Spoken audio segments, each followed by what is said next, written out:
नमस्कार, सुस्वागतम, सुस्वागतम, सुस्वागतम। देश शिक्षण संस्था द्वारा संचालित सावित्रीबाई फुले महिला महाविद्यालय सातारा में आयोजित राष्ट्रीय वेबिनार में आप सभी का स्वागत है।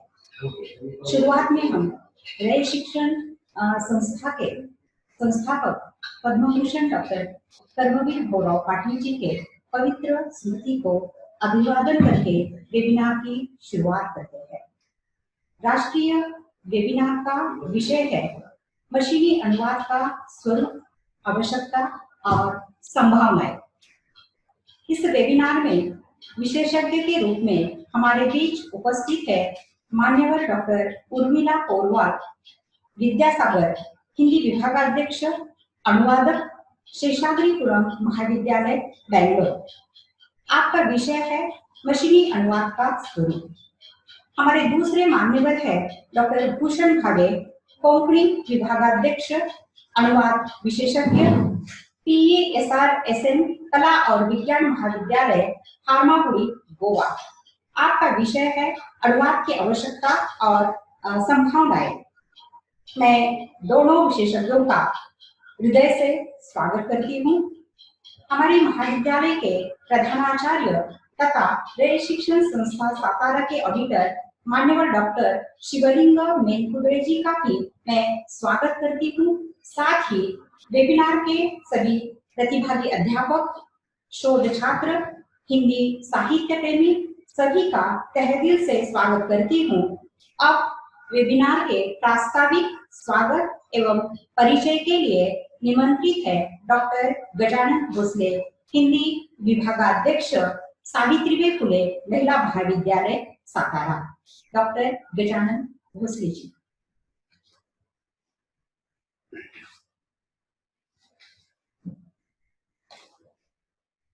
नमस्कार दोस्तों, मशीनी अनुवाद स्वरूप, आवश्यकता और संभावनाएं विषय पर आयोजित वेबिनार का आरंभ करने के पहले रयत शिक्षा संस्था सातारा के संस्थापक तीर्थरू कर्मवीर भोराव पाटिल जी की पवित्र स्मृतियों को विनम्र अभिवादन करता हूँ। इस वेबिनार में विषय विशेषज्ञ की जिम्मेदारी उठाने वाले हमारे सम्माननीय अतिथिगण डॉक्टर उर्मिला पोरवाल जी, डॉक्टर भूषण भावे जी, महाविद्यालय के प्रधानाचार्य और रयत शिक्षा संस्था के ऑडिटर, मेरे अभिन्न मित्र डॉक्टर शिवलिंग मेनकुदरे जी, इस वेबिनार के लिए तकनीकी सहायता करने वाले मेरे अभिन्न मित्र प्रोफेसर डॉक्टर सुरेश झोड़गे जी, महाविद्यालय के दोनों उप प्रधानाचार्य प्रोफेसर डॉक्टर घारगे जी, डॉक्टर महानवर जी, महाविद्यालय के अन्य सभी प्राध्यापक, प्रशासकीय सेवक, छात्राएं और वेबिनार के उपलक्ष्य में पूरे भारतवर्ष तथा अन्य देशों से बहुत ही बड़ी संख्या में जुड़े हुए सम्माननीय दोस्तों, मैं डॉक्टर गजानन भोसले आपका तहे दिल से स्वागत करता हूं। कोविड-19 महामारी के आपातकाल में पूरे भारतवर्ष में विभिन्न विषयों पर वेबिनार का आयोजन हो रहा है। हमारे लिए यह तकनीक नहीं है, लेकिन विश्व भर की व्यावसायिक संस्थाएं बहुत पहले से ही इस तकनीक का प्रयोग कर रही हैं। भविष्य में शिक्षा क्षेत्र में इसका महत्व बढ़ेगा। विश्व भर में विभिन्न भाषाएं बोली जाती है। सिर्फ भारत में 22 प्रमुख भाषाएं तथा पढ़ाई के लिए इस्तेमाल की जाने वाली 58 भाषाएं हैं। हम जितनी भाषाओं को जानते हैं उन्हें छोड़कर अन्य भाषी व्यक्ति के साथ संपर्क करते वक्त हमें अनुवाद का सहारा लेना पड़ता है। पहले यह कार्य विभिन्न भाषाओं के जानकारों की सहायता से किया जाता था, लेकिन पिछले कुछ सालों से कंप्यूटर और इंटरनेट की सहायता से यह काम मशीन कर रही है। यह हम सब के लिए सुविधाजनक है। विदेश यात्रा करने वालों के लिए यात्रा कंपनियों ने बोलने वाले अनुवादक यंत्रों का इस्तेमाल करना आरंभ किया है। हमारे देश में भी सिलेट, पुणे तथा अन्य स्थानों पर इसका महत्वपूर्ण कार्य हुआ है। और हो रहा है, लेकिन इसकी कुछ सीमाएं हैं। वे दूर हो जाएगी तो विश्व भर के ज्ञान का आदान प्रदान सहज हो जाएगा। इसी उपलक्ष्य में इस विषय का चुनाव हमारे विभाग ने किया है। इस विषय विशेषज्ञ के रूप में हमारे साथ जुड़े हुए विद्वत जनों में डॉक्टर उर्मिला पोरवाल जी, शेषाद्रिपुरम महाविद्यालय बेंगलोर में हिंदी विभागाध्यक्ष के रूप में कार्यरत है।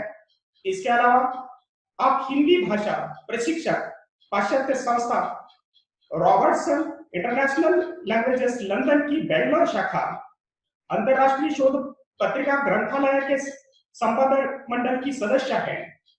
अबू धाबी अरब अमीराती अंतरराष्ट्रीय पत्रिका के संपादक मंडल में भी कार्यरत है। अन्य बहुत सी अंतरराष्ट्रीय ई पत्रिकाओं से जुड़ी है। भारत सरकार की भाषा से संबंधित अन्य बहुत सी संस्थाओं से आप जुड़ी हैं।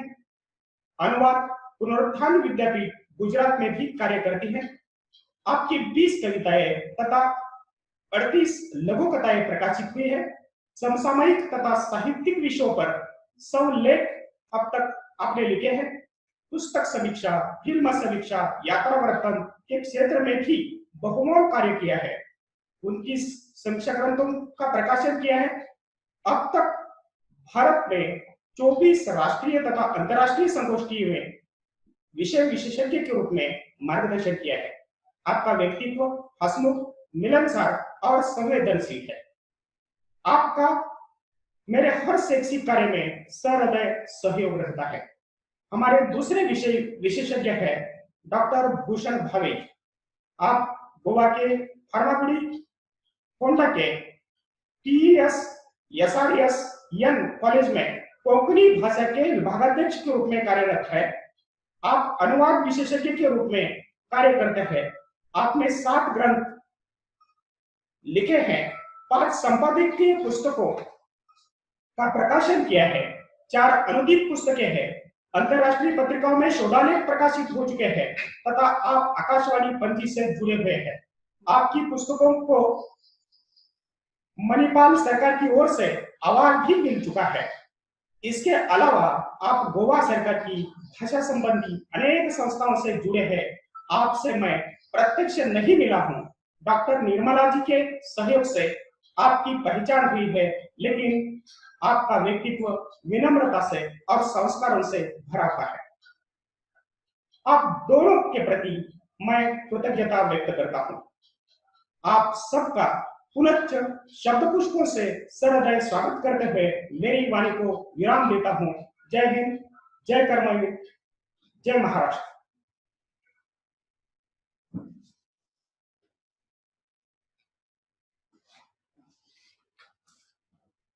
धन्यवाद डॉक्टर भोसले जी। अब मैं महाविद्यालय के प्रधानाचार्य तथा रे शिक्षण संस्था सातारा के ऑडिटर मान्यवर डॉक्टर शिवलिंग मेनकुदरे जी को हमें संबोधित करने के लिए विनती करती हूँ। मान्यवर डॉक्टर शिवलिंग मेनकुदरे जी। इस वेबिनार के समन्वयक संयोजक तथा हमारे विभाग के हिंदी विभाग प्रमुख डॉक्टर गजानन जी भोसले, हिंदी विभाग की प्राध्यापिका सौमंदाकिनी वर्णेकर जी तथा इस वेबिनार के लिए ऑनलाइन जुड़े हुए आप सभी प्रतिभागियों का मैं स्वागत करता हूं और इस वेबिनार के लिए शुभकामना देता हूं। मित्रों, महाराष्ट्र के देहातों में रहने वाले आर्थिक विभिन्नता से ग्रस्त छात्रों के जीवन में शिक्षा का आलोक फैलाने हेतु 100 साल पहले पद्म भूषण डॉक्टर कर्मवीर भाऊराव पाटिल जी ने रयत शिक्षण संस्था स्थापित की। इस संस्था के माध्यम से उन्होंने शिक्षा प्रसार का मौलिक कार्य किया है। आज रयत शिक्षा संस्था का विस्तार महाराष्ट्र के 15 तथा कर्नाटक राज्य के ऐसे 16 जिलों में हो चुका है। संस्था के द्वारा संगणक शिक्षा, स्पर्धा परीक्षा मार्गदर्शन, जैव तंत्रज्ञान, रयत विज्ञान परिषद, कौशल्य विकास पाठ्यक्रम जैसे बहुविध शैक्षिक गतिविधियों का माध्यम से बहुत से प्रतिभावान छात्रों को निर्माण किया जा रहा है। आज संस्था के कुल मिलाकर 769 स्कूल और कॉलेजेस है। उनमें 17,000 अध्यापक ज्ञानदान का कार्य कर रहे हैं और 4.5 लाख छात्र ज्ञानार्जन कर रहे हैं। इस संस्था का सावित्रीबाई फुले महिला महाविद्यालय स्त्री शिक्षा का महान कार्य करके सामाजिक योगदान दे रहा है। महाविद्यालय में बीए, बीकॉम, बीसीए और बीहोक नर्सिंग ये 4 विद्या शाखाएं विद्यमान है। पारंपरिक शिक्षा के साथ ही छात्रों को स्किल ओरिएंटेड कोर्सेज के माध्यम से आत्मनिर्भर बनाने का कार्य यहाँ किया जा रहा है। महाविद्यालय में विभिन्न गतिविधियों निरंतर चलती रहती है। कोविड-19 की महामारी की वजह से पूरी विश्व में हलचल मच गई है। शैक्षिक, सामाजिक, आर्थिक तथा अन्य सभी क्षेत्रों पर उसके विपरीत परिणाम नजर आ रहे हैं। फिर भी अपने स्वास्थ्य की रक्षा करते हुए, सामाजिक दूरियां रखते हुए हमें पठन, अध्ययन, अध्यापन से जुड़े रहना है। इस कोरोना की स्थिति में भी वेबिनार के माध्यम से कुछ महत्वपूर्ण विषयों पर चर्चा हो, अध्येताओं तथा अध्यापकों को ज्ञान पिपासा की तृप्ति हो, इस दृष्टि से हमारे महाविद्यालय के हिंदी विभाग ने मशीनी अनुवाद, स्वरूप, आवश्यकता और संभावनाएं जैसे महत्वपूर्ण और उपयुक्त विषय का चयन इस वेबिनार के लिए किया है। इस सफल आयोजन के लिए मैं हिंदी विभाग के मेरे सहकर्मियों को धन्यवाद देता हूँ। 20वीं सदी को अनुवाद का युग और संगणक का युग कहा गया है। इसी सदी में ही भिन्न भाषी समुदाय में संपर्क की स्थिति आरंभ हुई। वर्तमान युग में अधिकतर राष्ट्रों में यदि एक भाषा प्रधान है तो एक या अधिक भाषा गौण पद पर दिखाई देती है। ऐसे बहुभाषिता की स्थिति में अनुवाद कार्य का आश्रय लेना अनिवार्य हो जाता है। अंतर्राष्ट्रीय स्तर पर विभिन्न राष्ट्रों के बीच राजनैतिक, आर्थिक, वैज्ञानिक, प्रौद्योगिक, साहित्यिक तथा सांस्कृतिक स्तर पर बढ़ते हुए आदान प्रदान के कारण अनुवाद कार्य की अनिवार्यता और महत्ता प्रबल रूप में विकसित हो रही दिखाई देती है। मानव निरंतर खोज और प्रगति के कगार पर है। पूरा विश्व ही गतिमान बन चुका है। ऐसे में दुभाषीय द्वारा किए जाने वाले अनुवाद की जगह मशीनी अनुवाद ले रही है। आधुनिक ज्ञान विज्ञान ने आज भाषा की क्षमता में विस्फोट की स्थिति पैदा कर दी है। आज भाषा केवल मानव की भौतिक आवश्यकताओं को पूरा कर रही है, ऐसा नहीं है, तो मशीन और कंप्यूटर की भाषिक जरूरतों को पूरा करने के लिए उसे अपनी असीम संभावनाओं को टटोलना पड़ रहा है। मशीनी अनुवाद एक चुनौती भरा क्षेत्र है जो भाषा से अधिक अपेक्षा करता है। वास्तव में अनुवाद भिन्न भिन्न मातृभाषा वाले लोगों के बीच सेतु का कार्य करता है। कंप्यूटर और इंटरनेट की खोज के पहले द्विभाषी लोग की सहायता से तथा शब्दकोशों का उपयोग करके अनुवाद किया जाता था, लेकिन यह महंगा और लंबा कार्य था। मशीन अनुवाद ने इसे सहज बनाया है, लेकिन उनमें कुछ त्रुटियां भी है। इसी कारण मशीन अनुवाद क्या है, उसका स्वरूप, महत्व तथा संभावनाएं कौन सी है, इस सभी के बारे में जानकारी प्राप्त करना आवश्यक है। यह विषय निश्चित रूप से शोध छात्र, अध्येता तथा अध्यापक सभी को उपयोगी सिद्ध हो सकता है। हमारे हिंदी विभाग ने बहुत अच्छा विषय वेबिनार के लिए चुना है। प्रस्तुत विषय के विवेचन में विशेषज्ञ अपने मौलिक विचारों से आप सभी को लाभान्वित करेंगे ही। पुनः एक बार हमारे हिंदी विभाग का आप सभी को शुभकामनाएं देते हुए अपने मंथन को पूर्ण विराम देता हूँ। धन्यवाद। जय हिंद, जय कर्मवीर।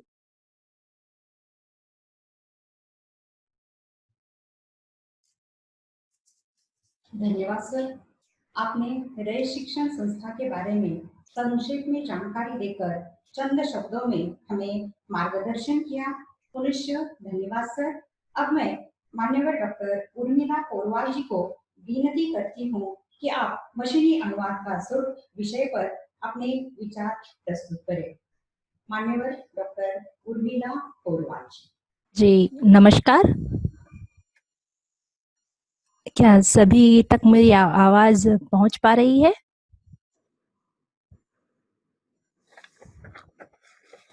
हाँ मैडम। जी धन्यवाद सर। नमस्कार। सर्वप्रथम मेरा परिचय। जी मैं बेंगलोर से डॉक्टर उर्मिला पोरवाल, यहाँ हिंदी विभागाध्यक्ष पद पर कार्यरत हूँ और साहित्य सेवा में जैसे अवसर मिलता है वैसे सहयोग प्रदान करने की हमेशा तत्परता रहती है। और सर्वप्रथम सावित्रीबाई फूले महिला महाविद्यालय सतारा महाराष्ट्र द्वारा आयोजित इस एक दिवसीय राष्ट्रीय वेबिनार में जो भी संयोजक मंडल है, सर्वप्रथम जो मूलाधार है माननीय आदरणीय प्राचार्य महोदय डॉक्टर शिवलिंग सर और हिंदी विभाग अध्यक्ष डॉक्टर श्री गजानन जी और उनके सभी सहयोगी मंडल को अभिनंदन। विषय बहुत रोचक और प्रासंगिक चयनित हुआ है। वर्तमान समय में यदि हम बात करें तो ये विषय ज्वलंत है। आज हम भाषा के क्षेत्र में कार्य करने वाले सभी श्रोतागण यहाँ उपस्थित हैं। उन सभी का अभिनंदन कि वे इस वेबिनार को सफल बनाने में सहयोगी सिद्ध हो रहे हैं। उन्हीं सभी ये एक वेबिनार की योजना जो होती है वह मूल सोच संयोजक मंडल से शुरू होकर एक मार्गदर्शक के रूप में संस्था द्वारा हमें प्रदान की जाए और उसके पश्चात विषय विशेषज्ञ उसमें अपने विचार विमर्श रखें और दर्शक बनकर जब विद्वत जन दर्शक दीर्घा में बैठें तब जाकर यह एक संपूर्ण रूप से सफलता हासिल होती है। तो यहाँ पर दर्शक दीर्घा में विद्वत जन जो विराजमान है, जो मुझे सुन रहे हैं, उन सभी का अभिनंदन, उनको नमन। और मंच पर विराजित मेरे आदरणीय गुरुजी जो हैं सर आदरणीय डॉक्टर भूषण जी, उनका अभिनंदन, स्वागत। और मुझे प्रथम सत्र में विषय प्रदान किया गया है कि अनुवाद जो है उसमें भी मशीनी अनुवाद जो है उसके स्वरूप पर प्रकाश डालना है। अनुवाद की परंपरा भारतीय संस्कृति और परंपरा में कोई नई बात नहीं है। हम यदि उसके सर्वप्रथम अनुवाद पक्ष के व्युत्पत्ति परक अर्थ की तरफ बात करें तो वाद शब्द ही है जिसका अर्थ होता है कहने की प्रक्रिया, और उसी में अनु उपसर्ग जोड़ दिया जाता है, तब जाकर एक शब्द बनता है जिसका नाम है अनुवाद और जिसका पूरा अर्थ होता है कहने की प्रक्रिया, व्यवस्थित कहने की प्रक्रिया। अब अगर पारिभाषिक रूप में देखा जाए तो अनुवाद की आवश्यकता सिर्फ आज से नहीं, हमारी वैदिक परंपरा से रही है। उस समय अर्थ वैभिन्न था कि जब गुरु शिष्य परंपरा थी हमारे भारत में, जब हमारे यहाँ गुरुकुल हुआ करते थे, तब गुरु की बात को जब शिष्य जो है वह दोहराता था या गुरु के कहने के पश्चात जब वह कहते थे तो उसे अनुवाद कहा जाता था। पहले अनुवाद प्राचीन काल में स्वतः सुखाए थी कि हम एक गुरुजी के द्वारा कहे गए वचनों को हमारे जो शिष्य मंडली है, जो हमारे श्रोतागण हैं, उन तक हम पहुंचाएं भावों में भिन्नता किए बिना। वह शिष्य द्वारा पहुंचाया जाता था तो अनुवाद कहलाता था। और यदि हम वैश्विक रूप में देखें हमारे अनुवाद की परिभाषा, तो हमने बहुत पहले से जब हम शिक्षा प्राप्त करते आ रहे हैं, महाविद्यालय परिसर में जाते थे, तब हमारे पास अनुवाद की एक परिभाषा होती थी, श्रोत भाषा और लक्ष्य भाषा। कि जब हम किसी भाषा से दूसरी भाषा में हमारे कहे गए बात को, पाठ को दूसरी भाषा में लिख दें या बोल दें तो वह अनुवाद कहलाता था। तो पहली भाषा श्रोत भाषा, दूसरी भाषा हो जाती थी हमारी लक्ष्य भाषा। तो अनुवाद की परंपरा साहित्य परंपरा से शुरू हुई कि जब हम, जैसे कि अभी माननीय संयोजक महोदय ने बताया कि हमारा भारत देश ऐसा है जहां पर बहुभाषाएं हैं और सभी का हम सम्मान करते हैं, यही हमारी एकता का सूत्र है। तो जब बहुभाषी लोग आपस में जब बैठते हैं तो विचार विनिमय का माध्यम क्या हो? यदि माना कि हमारी एक राष्ट्रभाषा है जो विचार विनिमय का माध्यम बनती है, लेकिन ऐसी परिस्थितियां भी हैं जहां पर कि जरूरी नहीं कि सभी को सभी भाषाएं प्राप्त हो या उन्हें जानकारी हो, उसका ज्ञान हो। तो ऐसे समय में हमारे पास अनुवाद की स्थिति आती थी। उसी के कई नाम हमारे सामने आते हैं। लिप्यंतर, लिप्यंतरण, भाषांतरण, रूपांतरण। जब हम अनुवाद की बात करते हैं तो हमारे पास हिंदी में एक शब्द आता है उल्था। यह बहुत प्रचलित हुआ, जिसका अर्थ होता था जो आपने एक भाषा में कहा बस वही बात दूसरी भाषा में कही जा रही है। लेकिन धीरे धीरे जैसे ही मोनियर विलियम्स एक पाश्चात्य विद्वान हुए, उन्होंने एक सार्वभौमिक रूप से घोषित किया या कहना चाहिए प्रमाणित किया कि ट्रांसलेशन का पर्याय जो है वह अनुवाद ही है, तब ये सर्वमान्य हुआ। अन्यथा हमारे पास और भी शब्द आए, जैसे कि मैंने उल्लेख किया, लिप्यंतरण, भाषांतरण, रूपांतरण। लेकिन अनुवाद के क्षेत्र में ये सभी शब्द अब स्वतंत्र अर्थ रखते हैं। लिप्यंतरण का उदाहरण सबसे पहले देना चाहूंगी। जब आप अनुवाद करते हैं तो एक भाषा है हमारे पास, उसका अनुवाद अक्षरशः भावों के साथ दूसरी भाषा में किया गया, वह होता है अनुवाद। लेकिन लिप्यंतरण में सिर्फ लिपि को बदला जाता है। वर्तमान समय में इसका सटीक उदाहरण है, हम जब आजकल तो बहुत लोग हिंदी में भी लिखने लगे हैं, लेकिन जो हमारे पास व्हाट्सएप की सुविधा है, एसएमएस की सुविधा है, वहां पर लिखा हिंदी में जा रहा है लेकिन रोमन अक्षरों का प्रयोग किया जा रहा है। उसे कहा जाता है लिप्यंतरण। अब इसे ही जब अंग्रेजी में बात करें तो ट्रांसक्रिप्शन कहते हैं। लिप्यंतरण जब आया तो बस नागरी लिपि से रोमन लिपि में उसे बदला गया, लिखा वो वैसे ही गया। राम जाता है तो राम जाता है रोमन लिपि में। उसके बाद अगर आगे बढ़े तो भाषांतर, इंटरप्रिटेशन। आज हमारे पास इसके लिए अर्थ अलग है कि भाई जब दो व्यक्ति जो एक दूसरे की भाषा को नहीं जानते, वे जब आपस में बैठकर विचार विमर्श करेंगे तब उन्हें एक तीसरे व्यक्ति की आवश्यकता है या तीसरे माध्यम की आवश्यकता है कि वह उन दोनों को उनके भावों को स्पष्ट रूप से समझा सके। वह होता है भाषांतरण। उसके बाद जैसे उदाहरण ले ले, मैं अभी दक्षिण भारत में हूं तो कन्नड़ भाषी और मैं एक हिंदी भाषी हूं। अगर मुझे कन्नड़ भाषा का ज्ञान नहीं है और जो मेरे समक्ष बैठे हैं उन्हें हिंदी भाषा का ज्ञान नहीं है, तो हमें एक ऐसे माध्यम की आवश्यकता होगी जिन्हें इन दोनों भाषाओं का ज्ञान हो, और फिर जो हम दोनों के विचार विमर्श को एक दूसरे तक पहुंचाएंगे, बस वही कहलाएंगे भाषांतरण के व्यक्ति। उसके बाद अंतिम रूप से बचता है रूपांतरण। रूपांतरण का अब हमारे पास अर्थ जो है वो विभिन्नता में आ गया है। आज हम रूपांतरण का मतलब होता है कि भाई एक विधा को दूसरी विधा में रूपांतरित कर देना। उदाहरण के तौर पे हम सभी साहित्य के लोग हैं यहाँ पर, तो मैं साहित्य के बारे में ही उदाहरण दूंगी कि प्रेमचंद के उपन्यास गोदान, सुप्रसिद्ध उपन्यास का होरी नामक नाटक में रूपांतरण करना, यह है रूपांतरण का सटीक परिभाषिक रूप। सो इस प्रकार अनुवाद हमारे समक्ष किसी न किसी रूप में उपस्थित रहा है। विषयांतर कर रही हूं पर आदरणीय भवे सर को नमन, वे उपस्थित हैं।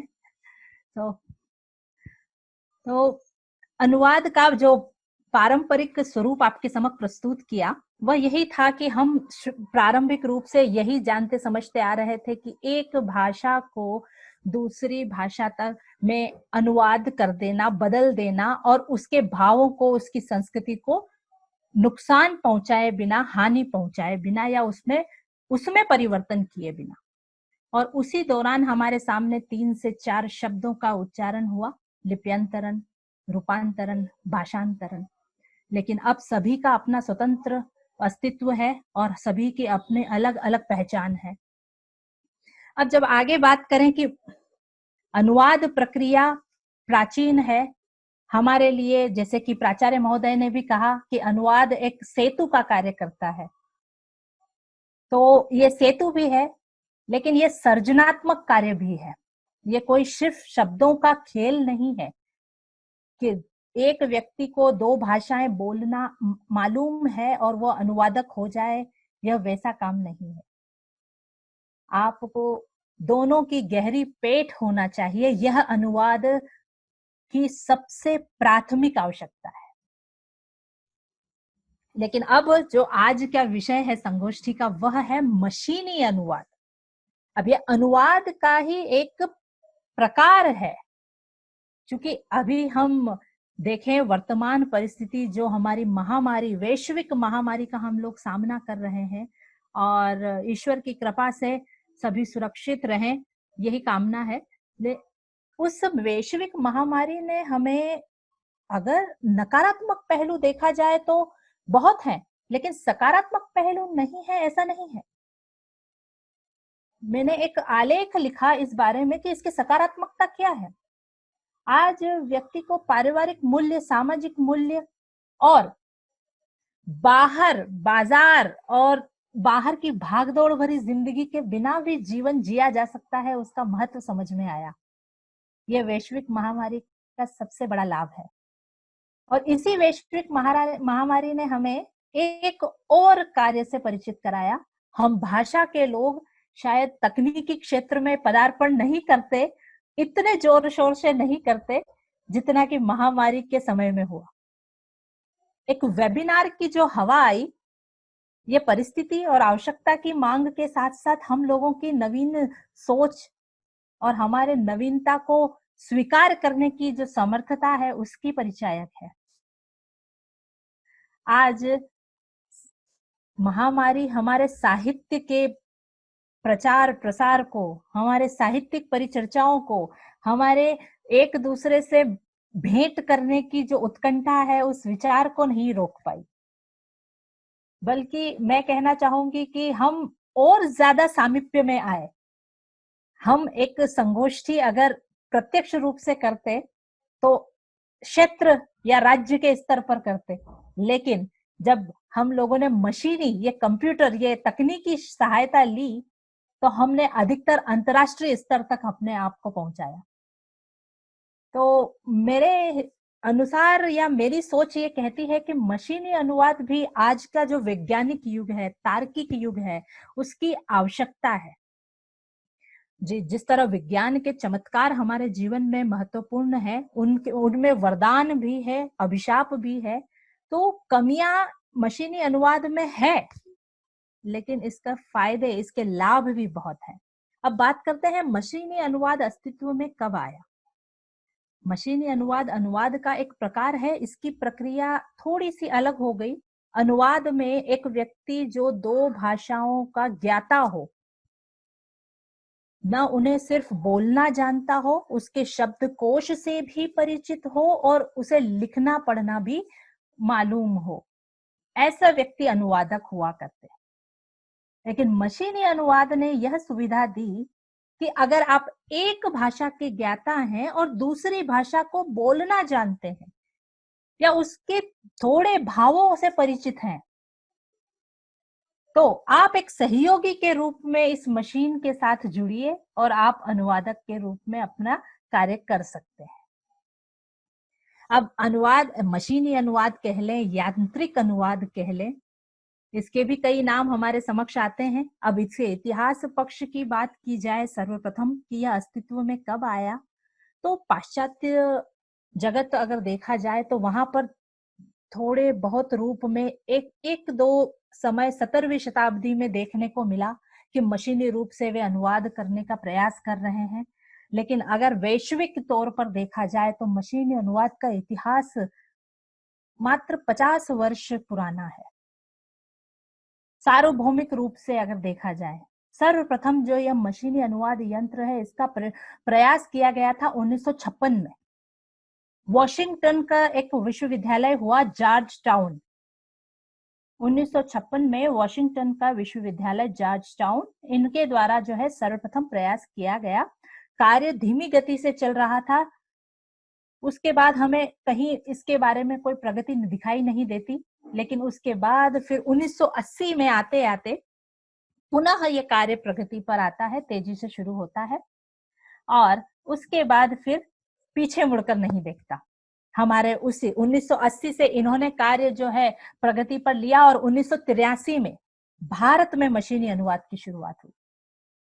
1983 हमारे यहाँ पर एक तमिल विश्वविद्यालय है, वहां पर रूसी तमिल अनुवाद एक यंत्र बनाया गया, उसका नाम रखा गया टुम्स, TUMTS, और वहीं से इसकी शुरुआत की गई। उसमें कमियां थी। प्रथम प्रयोग सदैव 100% सफल नहीं होता, उसकी धीमी गति थी, थोड़ा अनुवाद करने की प्रक्रिया भी जटिल थी। तो इसीलिए विधिवत हमारे भारत में जिन्हें मशीनी अनुवाद शुरुआत करने का श्रेय जाता है, वे हमारे IIT कानपुर में 1995 में अक्षर भारती ग्रुप जो है वह अस्तित्व में आता है, जिन्होंने आंग्ल भारतीय मशीनी अनुवाद शुरू किया। और उसके पश्चात फिर हमारे भारतीय संस्थाओं द्वारा कई आविष्कार किए गए, कई निर्माण किए गए, जिन्हें हम अगर कंप्यूटर की भाषा में कहें, मशीनी भाषा में कहें तो टूल्स, साधन, उपकरण।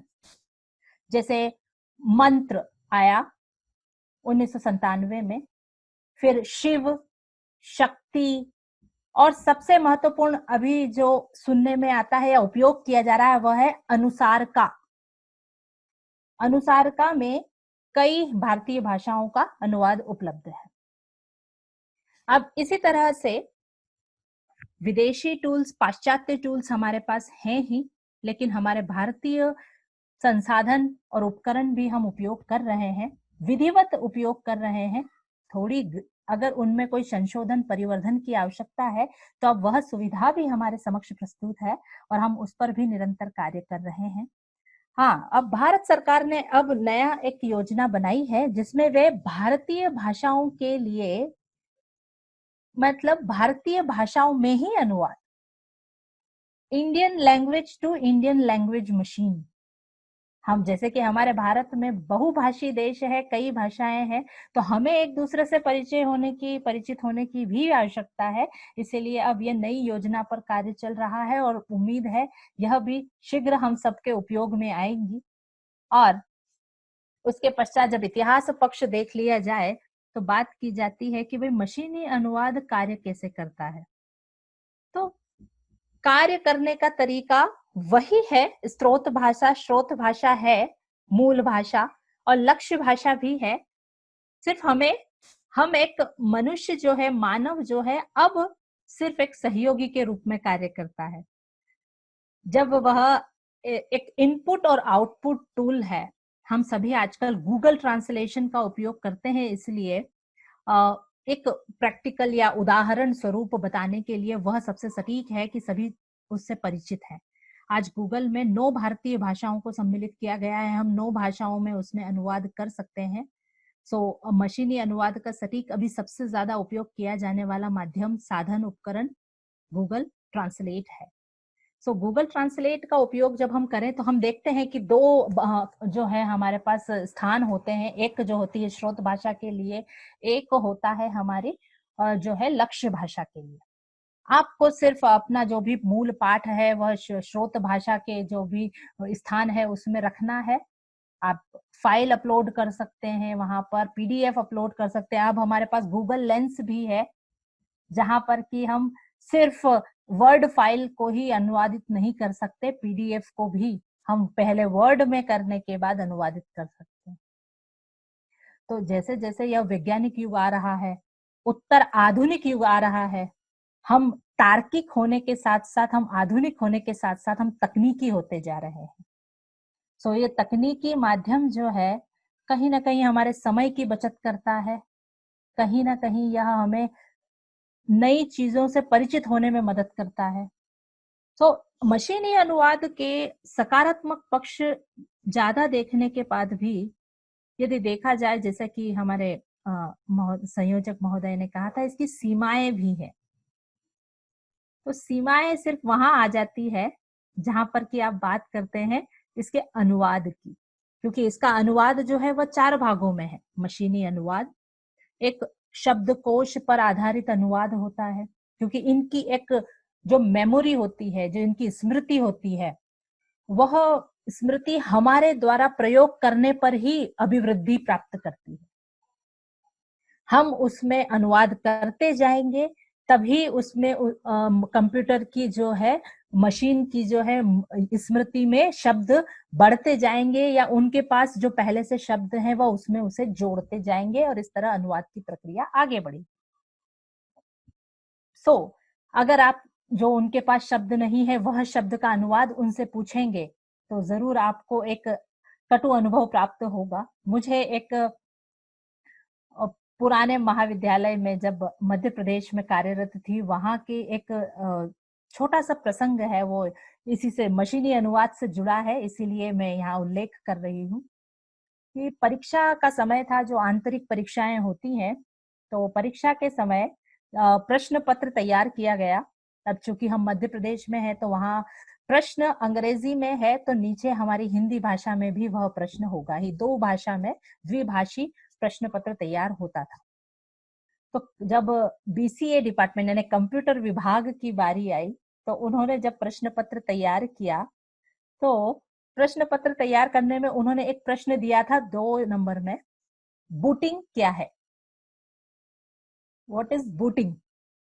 जो कि हम सभी अगर कंप्यूटर की थोड़ी जानकारी रखते हैं तो भाई रिबूट करना, कंप्यूटर को रीस्टार्ट करना, ये बूटिंग है। क्योंकि उन्होंने, जो हमारे महाविद्यालय के टाइपिस्ट थे, उन्होंने उसका सिर्फ मशीनी अनुवाद करके पेपर को हिंदी में भी तैयार कर दिया।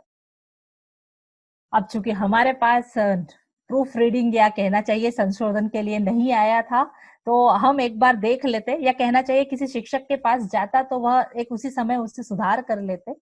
लेकिन वह प्रश्न पत्र प्रिंट भी हुआ, परीक्षा में उपलब्ध भी किया गया, और वह आंतरिक परीक्षा में विद्यार्थियों के समक्ष जो अनुवाद प्रस्तुत हुआ वह था कि बूटिंग यानी कि जूता क्या है। तो वह एक सीमा और एक बंधन है अनुवाद का कि मानव की संस्कृति, संवेदना, भाव को वह नहीं पकड़ सकता। इसीलिए मशीनी अनुवाद सटीक होगा, समय की बचत वाला है, खर्चीला कम है, हमें ज्ञान कम समय में त्वरित प्रदान करता है। लेकिन हमारी मानव की उपस्थिति भी, उसका सहयोग भी इस मशीन को आवश्यक है। हमारे ज्ञान के बिना, हमारी भावनाओं के बिना, यह भाव जो कहते हैं ना, भावनात्मक ज्ञान के बिना मशीनी अनुवाद अधूरा है।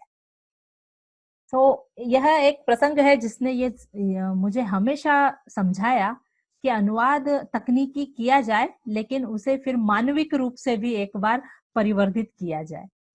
तो वह सहयोगी हो सकता है, मशीनी अनुवाद सर्वोपरि नहीं हो सकता, क्योंकि मनुष्य का ज्ञान जो है वह द्विभाषी होने के साथ साथ वह भावों का भी ज्ञान है।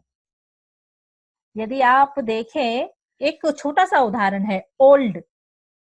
ओल्ड यानी पुराना। अब आप उसे कहें इट इज ओल्ड फ्रेंड, तो पुराना मित्र। बट 3 years ओल्ड, कंप्यूटर के लिए, मशीन के लिए वह 3 साल पुराना होगा, लेकिन हमारे लिए वह उम्र है 3 वर्ष। तो इसी प्रकार से मशीन की सीमाओं को दूर करने के लिए और उसे परिपक्व बनाने के लिए मनुष्य और मशीन दोनों को एक साथ ही कार्य करना हो। मशीन सहयोगी हो सकती है, मनुष्य सहयोगी नहीं हो सकता। वह अपने कार्य को मशीन की सहायता से आसान कर सकता है, मशीन हमारी सहायता से उनके कार्य को आसान नहीं कर पाएगी। तो अगर मैं अनुवाद के स्वरूप को देखूं, मशीनी अनुवाद के स्वरूप को देखूं, तो हम इसी निष्कर्ष पर पहुंचते हैं कि हमारा पारंपरिक अनुवाद है, जहां वह एक व्यक्ति को दो भाषाओं का ज्ञाता प्राथमिक रूप से चाहता है, तो मशीनी अनुवाद जो है वह प्राथमिक रूप से दो भाषाओं का ज्ञाता हो न हो, लेकिन एक जो है वह प्राथमिक हो, प्रमुख हो, और दूसरी जो है वह सामान्य रूप से ज्ञानी तो हो। और संस्कृति, हमारी भावनाएं और उसका मूल भाव जो शब्द है, उसके मूल भाव को समझने के लिए व्यक्ति का मशीन के साथ कार्य करना आवश्यक है। मशीनी अनुवाद की आवश्यकता आज के युग की आवश्यकता है। हम स्वांतः सुखाय से आज व्यावसायिक परिवेश में प्रवेश कर चुके हैं। हम हिंदी साहित्य के युग से अगर देखें तो हम उत्तर आधुनिकवाद में आज खड़े हैं, उसके हम साक्षी हैं, प्रत्यक्षदर्शी हैं। सो उत्तर आधुनिकवाद, जो आधुनिक युग जो है वो वैज्ञानिक है, तार्किक है, आत्म आलोचना का युग है। जिस प्रकार से आलोचना निर्भर है व्यक्ति की सोच पर, तो मेरा भी विचार यही है कि मशीनी अनुवाद सहज है, सरल है, लेकिन सटीक सिर्फ मनुष्य की सहायता से। उसे सटीकता मनुष्य ही प्रदान कर सकता है। तो मशीनी अनुवाद के युग में मशीनी यंत्र के स्वागत है, क्योंकि यह हमारे जीवन को सहज बनाते हैं। और अगर मैं इनमें कुछ आज के जो चलने वाले टूल्स हैं, यानी कि जो उपकरण हैं, उनके यदि मैं नाम लूं, अगर कोई उपयोग करना चाहे, तो जैसे मैंने भारतीय संसाधन बताए थे कि मंत्र है, शिव है, शक्ति है, अनुसारका है और अनुवादक है। और इसके अलावा अगर हम देखें, जो कि विदेशी पाश्चात्य देशों से हमें प्राप्त हुए हैं या जो उपयोग में हम ले रहे हैं, वर्ड फास्ट एक वह भी है, एक बेबल फिश है जिसका भी उपयोग किया जा रहा है, एक है विंडोज लाइव, इसका उपयोग भी आप कर सकते हैं। गूगल ट्रांसलेशन तो है ही, जो कि प्रमुखता से उपयोग किया जाता है। उसके बाद आता है मेमो क्यू और फ्लुएंसी। ये सभी हम लोग आज उपयोग कर रहे हैं अनुवाद के क्षेत्र में, और जो अनुवाद के क्षेत्र से जुड़े हैं ये उनके लिए उपयोगी भी होंगे। और अगर मैं अपनी बात को आगे बढ़ाऊं और लाभ के साथ साथ हानि पर बात करूं, क्योंकि जब स्वरूप की चर्चा की जा रही है तो आवश्यकता, महत्व से लेकर उसके लाभ और हानि पर जाकर मैं बात अपने वाणी को विराम दूंगी, क्योंकि सर जो है माननीय भवे सर हैं, उनके पास फिर चुनौतियां और संभावनाएं हैं जो कि इस कड़ी को आगे बढ़ाएंगी। तो मैं अपनी वाणी को विराम देने के लिए सिर्फ उसके लाभ और हानि पक्ष पर और अपने विचार आपके समक्ष प्रस्तुत करती हूँ। कि जैसे कि मैंने बताया कि मशीनी अनुवाद जो है वर्तमान तार्किक और वैज्ञानिक युग की आवश्यकता होने के साथ साथ समय की बचत करता है। हमें मिनटों में आज एक और सुविधा हमें प्राप्त हो जाती है, वह है कि हम पहले पुस्तकालयों का निर्माण करते थे हमारे घर में। पुस्तकें बिना खरीदे, बिना उन्हें कागज के रूप में प्रकाशित किए हम पढ़ नहीं सकते थे, लेकिन आज मशीनों के माध्यम से हमें वह सॉफ्ट कॉपी, यानी कि उसका एक प्रतिबिंब के रूप में, प्रतिबिंब कॉपी जो होती है, जो सॉफ्ट रूप में हमारे सामने पीडीएफ के रूप में प्राप्त हो जाती है, जिसे हम जो है पढ़ सकते हैं। उसके लिए जगह की आवश्यकता नहीं है। और जब हमें अनुवाद करना होता है तब भी, जैसे मैंने बताया, गूगल लेंस भी है कि पीडीएफ जो है वह पढ़ लेता है या उसे भी अनुवादित कर देता है किसी भी भाषा से अन्य भाषा में। और इसी तरह समय की बचत है, वर्तमान परिदृश्य की आवश्यकता है, और एक स्थान पर बैठे बैठे पूरे विश्व की किताबें पढ़ने का, पूरे विश्व के पुस्तकालय को देखने का आपके पास इस मशीनी अनुवाद के माध्यम से भी जो है, मशीन के माध्यम से जो है, ये सुविधा आपके समक्ष प्रस्तुत हो जाती है। हाँ, एक और सबसे अच्छा जो काम हुआ है वह है गूगल ट्रांसलेशन ने अभी एक सुविधा की है। आप गूगल ट्रांसलेशन पहले जो था वह ऑफलाइन था, ऑनलाइन था, लेकिन अब उन्होंने अभी मैंने सूचना भी पढ़ी थी कि बिना आपके निजता, यानी कि निज ईमेल आईडी और पासवर्ड के अब आप गूगल ट्रांसलेशन में भी लॉगिन नहीं कर पाएंगे। पहले आप निजता की भी आपको रहती थी चिंता कि हम व्यक्तिगत रूप से इसमें कुछ कर पा रहे हैं या नहीं, लेकिन अब वह धीरे धीरे उस पर भी कार्य कर रहे हैं कि आप अब सुरक्षित भी हैं। आपकी जो खोज है, आपकी जो रिसर्च है, वह शेयर नहीं होगी, किसी के पास नहीं जाएगी, आप साझा करेंगे तो ही साझा होगी। तो ये एक और सुरक्षा की दृष्टि से एक अच्छा काम किया गया है।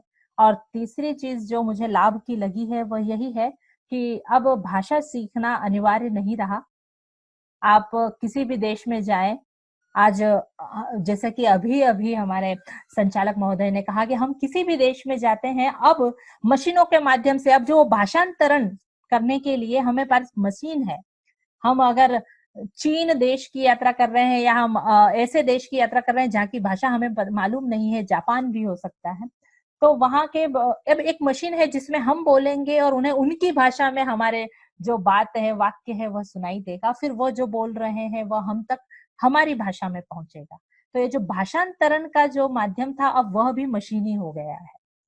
तो बोलकर भी हम अब अनुवाद कर रहे हैं, या जैसे टाइपिंग तो हो ही रही थी स्वरोच्चारण के माध्यम से, तो अब जो है बोलकर हमारा अनुवाद, भाषांतरण भी हो रहा है, जो कि सशक्त माध्यम बनता जा रहा है।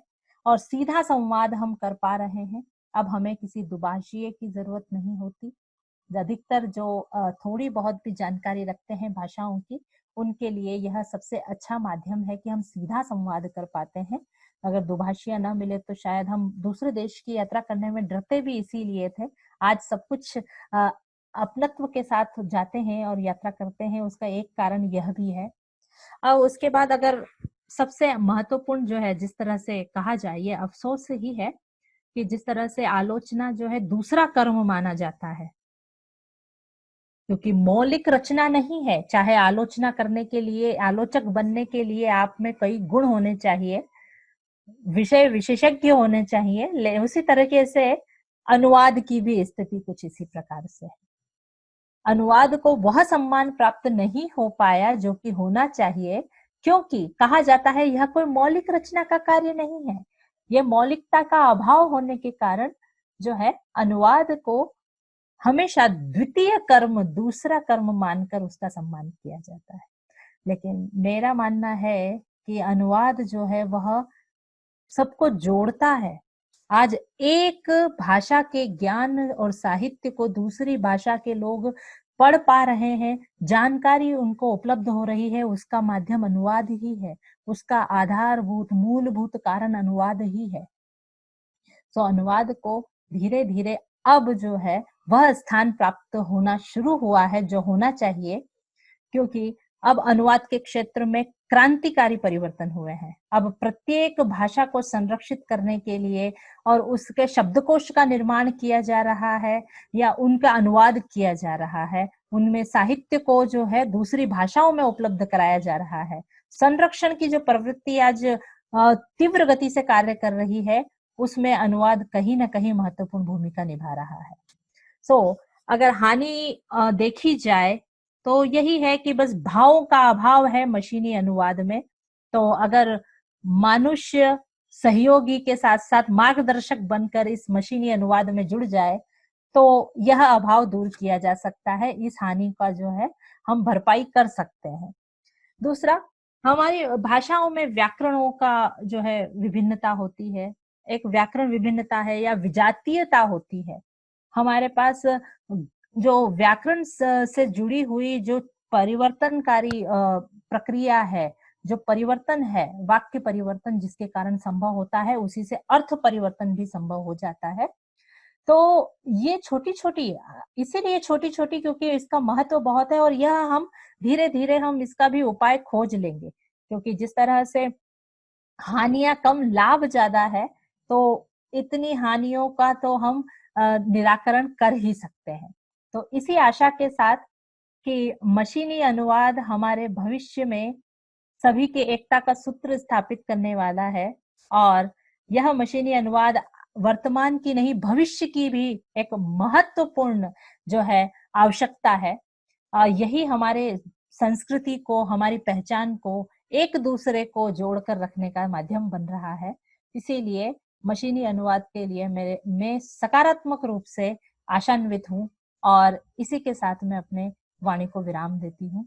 बहुत बहुत धन्यवाद सभी महाविद्यालय परिवार को, संयोजक मंडल को और दर्शक दीर्घा में बैठे सभी विद्वानों को और मंच पर बैठे मेरे आदरणीय गुरुजी भवे सर को कि मुझे अवसर प्रदान किया और मेरे विचारों को सुना।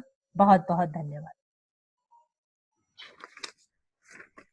धन्यवाद मैडम जी, आपने बहुत सुंदर ढंग से प्रभावपूर्ण भाषा शैली में मार्मिक शब्दों में अनुवाद का स्वरूप विषय पर अभ्यासपूर्ण मौलिक विचार प्रस्तुत किए। पुनश्च धन्यवाद मैडम जी। अब मैं हमारे दूसरे विशेषज्ञ मान्यवर डॉक्टर भूषण भावे, कोंकणी विभागाध्यक्ष, अनुवाद विशेषज्ञ, PESRSM कला और विज्ञान महाविद्यालय फार्मागुड़ी, गोवा, आपसे विनती है कि आप मशीनी अनुवाद आवश्यकता और संभावनाएं विषय पर अपने विचार प्रस्तुत करें। मान्यवर डॉक्टर भूषण भावे जी, धन्यवाद। सबको मेरा प्रणाम, नमस्कार। नमस्कार। अभी उर्मिला जी के बहुत ही उद्बोधन पर वक्तव्य के बाद और मशीन अनुवाद का स्वरूप तो उन्होंने बता दिया है, तो उसके बाद अब उसकी आवश्यकता और संभावनाएं,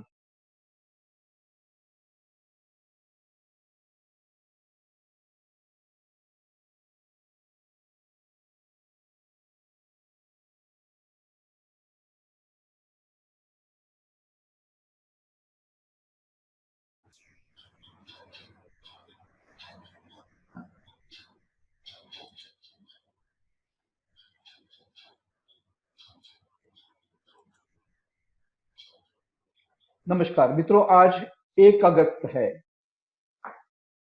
लोकमान्य बाल गंगाधर तिलक की आज पुण्यतिथि है। इस अवसर पर मैं उनको शतशः प्रणाम करता हूं। मित्रों, एक बात तो आपको सह लेनी पड़ेगी, ना तो मैं हिंदी का अध्ययन किया है उच्च स्तर पर, 10वीं तक मेरा विषय हिंदी था, ना तो मैं हिंदी का अध्यापक हूं, ना मैं हिंदी भाषिक भी हूं। तो मेरी भाषा में कई मराठी शब्द आएंगे, कोंकणी शब्द आ सकते हैं, तो इसलिए आप मुझे माफ कीजिए। मैं खुद को मशीन अनुवाद के क्षेत्र में एक विशेषज्ञ के रूप में दावा नहीं करता, लेकिन फिर भी जो अनुभव हमने पाया है वो अनुभव मैं आपके साथ शेयर करने का प्रयास कर रहा हूं। मित्रों, इसके मेरे वाणी के साथ मेरा पावर पॉइंट प्रेजेंटेशन भी आपके पास आएगा। मैं आयोजकों को ऐसी विनंती करता हूं कि यदि हो सके तो मेरा चेहरा भी एक बाजू में आप रख सके तो रख सके।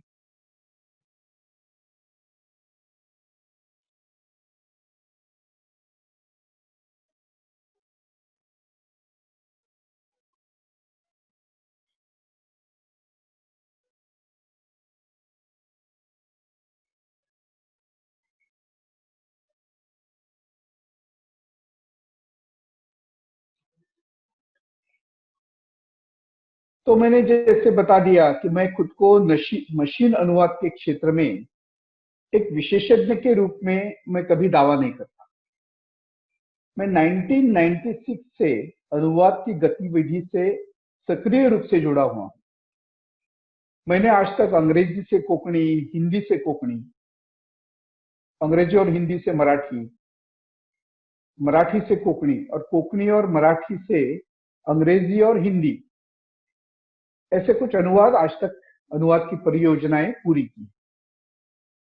और ये जो सब अनुवाद रहे उसमें ज्यादातर प्रौद्योगिकी, विज्ञान, पर्यावरण, खनन, फार्मास्यूटिकल्स, रियल एस्टेट, ऊर्जा, इनके क्षेत्र जो है वो उसमें शामिल है।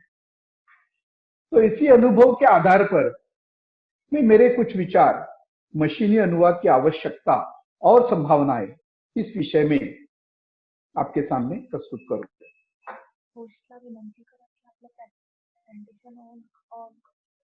मैं होस्ट को ऐसी भी एक रिक्वेस्ट कर रहा हूं कि मेरा जो प्रेजेंटेशन है, यदि आपकी तरफ से कुछ तकनीकी उसमें है तो आप उसको प्रेजेंट करें, क्योंकि यहाँ host disabled attendance screen sharing ऐसा आता है, तो आपको वो अनेबल करना चाहिए ताकि प्रेजेंटेशन सबको दिख पड़े।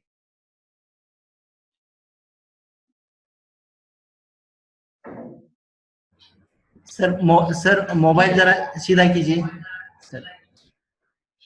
मोबाइल क्या करें?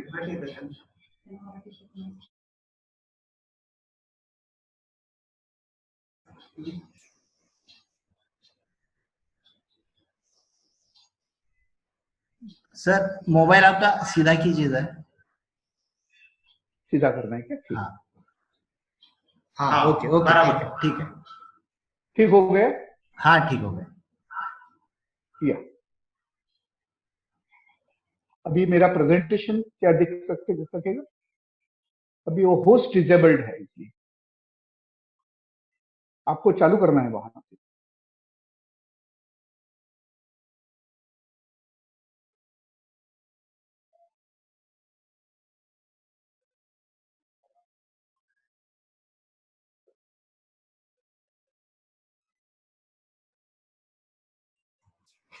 हाँ सर बोलिए आवाज। आपने होस्ट डिसेबल्ड है, वो जो स्क्रीन शेयरिंग है उसमें आपने डिसेबल किया है, तो स्क्रीन शेयरिंग जरा आप ओपन कर दे तो मेरा प्रेजेंटेशन भी लोगों को दिख जाएगा।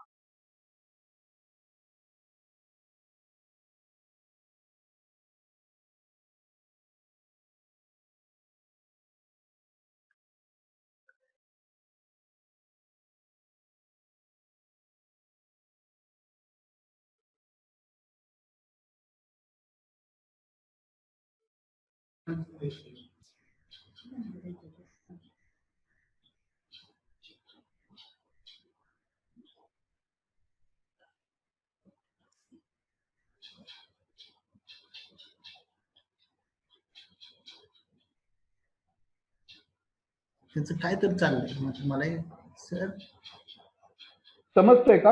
Host disable attendee screen sharing ऐसा आ रहा है।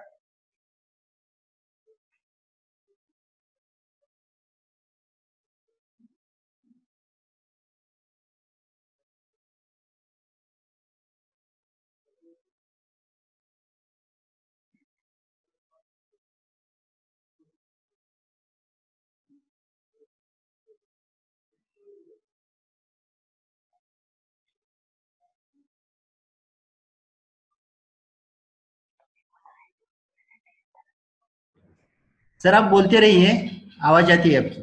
ठीक है, ठीक। तो हम इस राष्ट्रीय वेबिनार में मशीनी अनुवाद की आवश्यकता और संभावनाएं इस विषय पर अभी कुछ बातचीत यहां करें। किसी भी भाषा का विकास जितना स्वतंत्र सृजनशील साहित्य के माध्यम से होता है, उतना ही वो अनुदित मतलब ट्रांसलेटेड, रूपांतरित, जिसका जिक्र उर्मिला जी ने भी किया, एडेप्टेड मतलब अनुकूलित या आधारित, एडॉप्टेड और बेस्ड साहित्य पर भी, साहित्य के माध्यम से भी होता है। अभी जिन प्रकार के अनुवादों का जिक्र उर्मिला जी ने किया, उसमें मैं और एक जोड़ देना चाहता हूं। अपने पास और एक है भावांतरण, यानी यहाँ खाली भाव का जो है वो फर्क दिखाई पड़ता है, भाव का अनुवाद होता है, तो उसको भावानुवाद भी हम बोलते हैं। और ये जो विकास है भाषा का, वो ये जो विधान हमने किया, यह फिक्शन के साथ साथ नॉन फिक्शन को भी लागू होता है। जैसे गैर कथा साहित्य, नॉन फिक्शन मतलब वैचारिक साहित्य, तकनीकी साहित्य, वैज्ञानिक साहित्य तथा व्यावहारिक साहित्य आदि। किसी भाषा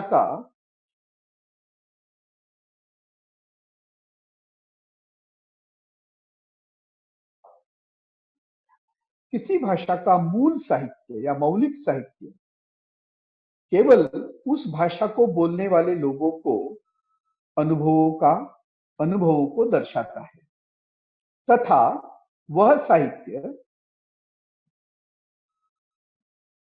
केवल ज्यादातर उसी भाषा के परिवेश का चित्रण करता है। आमतौर पर एक ही तरह के पर्यावरण तक ये जो मौलिक साहित्य है वह सीमित रहता है।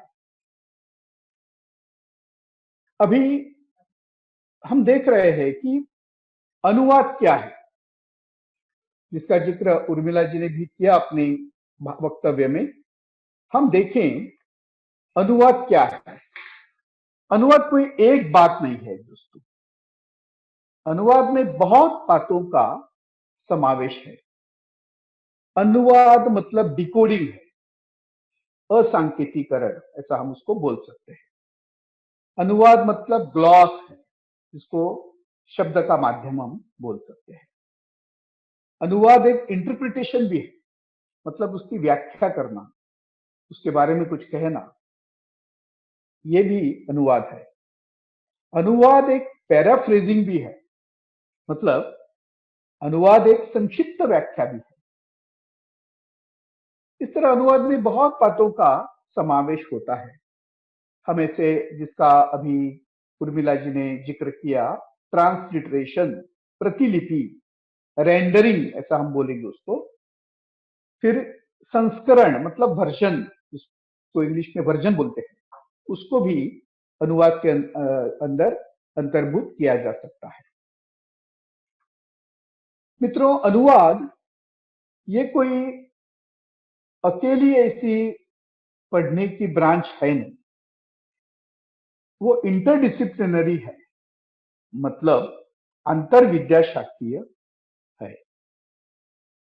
उसमें बहुत फैकल्टीज का अंतर्भाव होता है, जैसे कि तुलनात्मक अध्ययन, कंपैरेटिव स्टडी, वो भी उसमें आ जाएगा। फिर संगणक विज्ञान तो उसमें चाहिए, उसके बिना अनुवाद बहुत असंभवनीय है। उसमें इतिहास का जिक्र आता है, उसमें लिंग्विस्टिक्स यानी भाषा विज्ञान भी आता है, उसमें फिलॉसफी भी है, क्योंकि आप संस्कृति का अनुवाद कर रहे हो तो उसमें दर्शन शास्त्र भी आ जाता है। फिर उसमें शब्द के प्रयोग है, तो वोकेबुलरी तो है ही उसमें, तो शब्दावली का भी उपयोग उसमें है। फिर सिमियोटिक्स है। सिमियोटिक्स मतलब विशिष्ट अर्थ जो एक शब्द को दिया जाता है विशिष्ट संदर्भ में, उसका भी जिक्र उसमें आता है। सिमियोटिक्स हम उसको बोलते हैं। तो ऐसे अनेक विद्या शाखों से बना हुआ ये अनुवाद का अभ्यास है, अध्ययन है। अभी भारत में तो जैसे संयोजक जी ने भी बोला कि भारत में बहुत पुराने काल से एक अनुवाद का जो अनुवाद की परंपरा जो है वो बहुत पहले प्राचीन काल से है। हम देखें कि यहाँ की हर एक व्यक्ति भारत की 2, 3 या 4 भाषा बोल सकती है। उसमें से बोलने के बाद समझ भी सकती है, यानी सुन भी सकती है, उसका अर्थ भी जान सकती है। फिर बहुत मात्रा में अनेक लोग 2, 3 या 4 भाषा लिख सकते हैं, पढ़ सकते हैं, ऐसा भी हम देखते हैं। तो ये हमारी प्राचीन परंपरा है। हम यूरोप की तरह या पाश्चात्य देशों की तरह हम एक भाषी नहीं है, हम बहुभाषी देश है। और इसका यदि हम उदाहरण देखें तो हमें ऐसा पता चलता है कि हमारे यहाँ रामायण रहा, महाभारत रहा।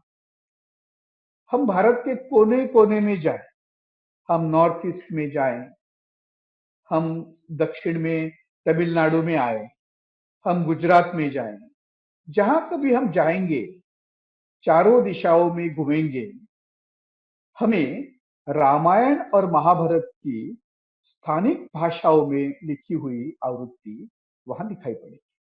इसका मतलब यह है कि प्राचीन काल से भारत ने अनुवाद को बहुत महत्व दिया है। ये खाली सांस्कृतिक बातों पर सीमित नहीं है, राजनैतिक और व्यापार संबंधों को भी सुविधाजनक बनाने के लिए अनुवादकों की और दुभाषों की, जिसका इंटरप्रेटर जिसको अंग्रेजी में बोलते हैं, 2 भाषा में बोलने वाला, 3 भाषा में बोलने वाला, ऐसी व्यक्ति का प्राचीन काल से नियोजन हमारे पुरखों ने किया था। हम जानते हैं कि अनेक राजाओं महाराजाओं के दरबार में ऐसे दुभाषी लोग जो है वो नियुक्त किए जाते थे। हमने इतिहास पढ़ा है उसके बारे में। फिर हम आते हैं अनुवाद की आवश्यकता पर। अनुवाद की आवश्यकता बड़े पैमाने पर कब पड़ी?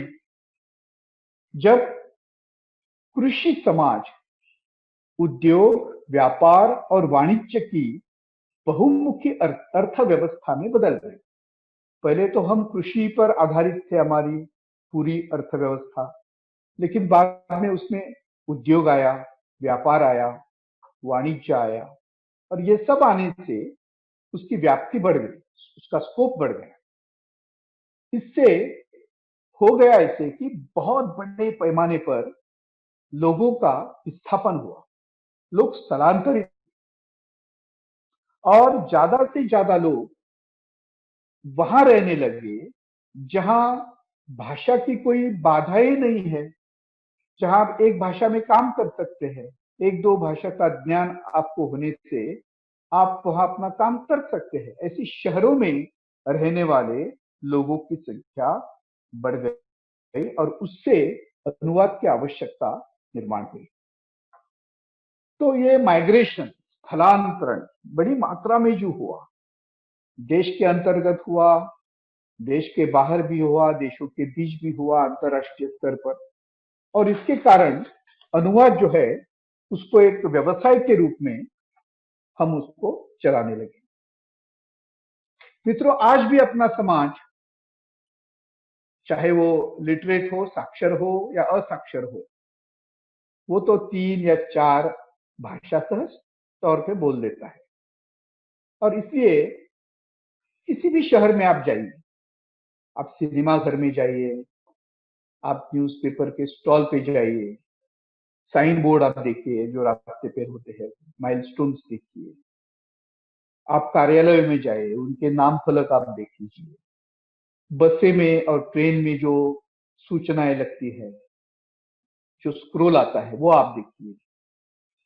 तो वो सब देखने से ऐसा पता चलता है कि विश्व के स्तर पर अभी जो हम रह रहे हैं वो बहुभाषिक तौर पे ही रह रहे हैं। और इसमें तो यूनिवर्सिटीज जो है, अपनी विश्वविद्यालय जो है, उनका भी एक बड़ा नेटवर्किंग रहा है।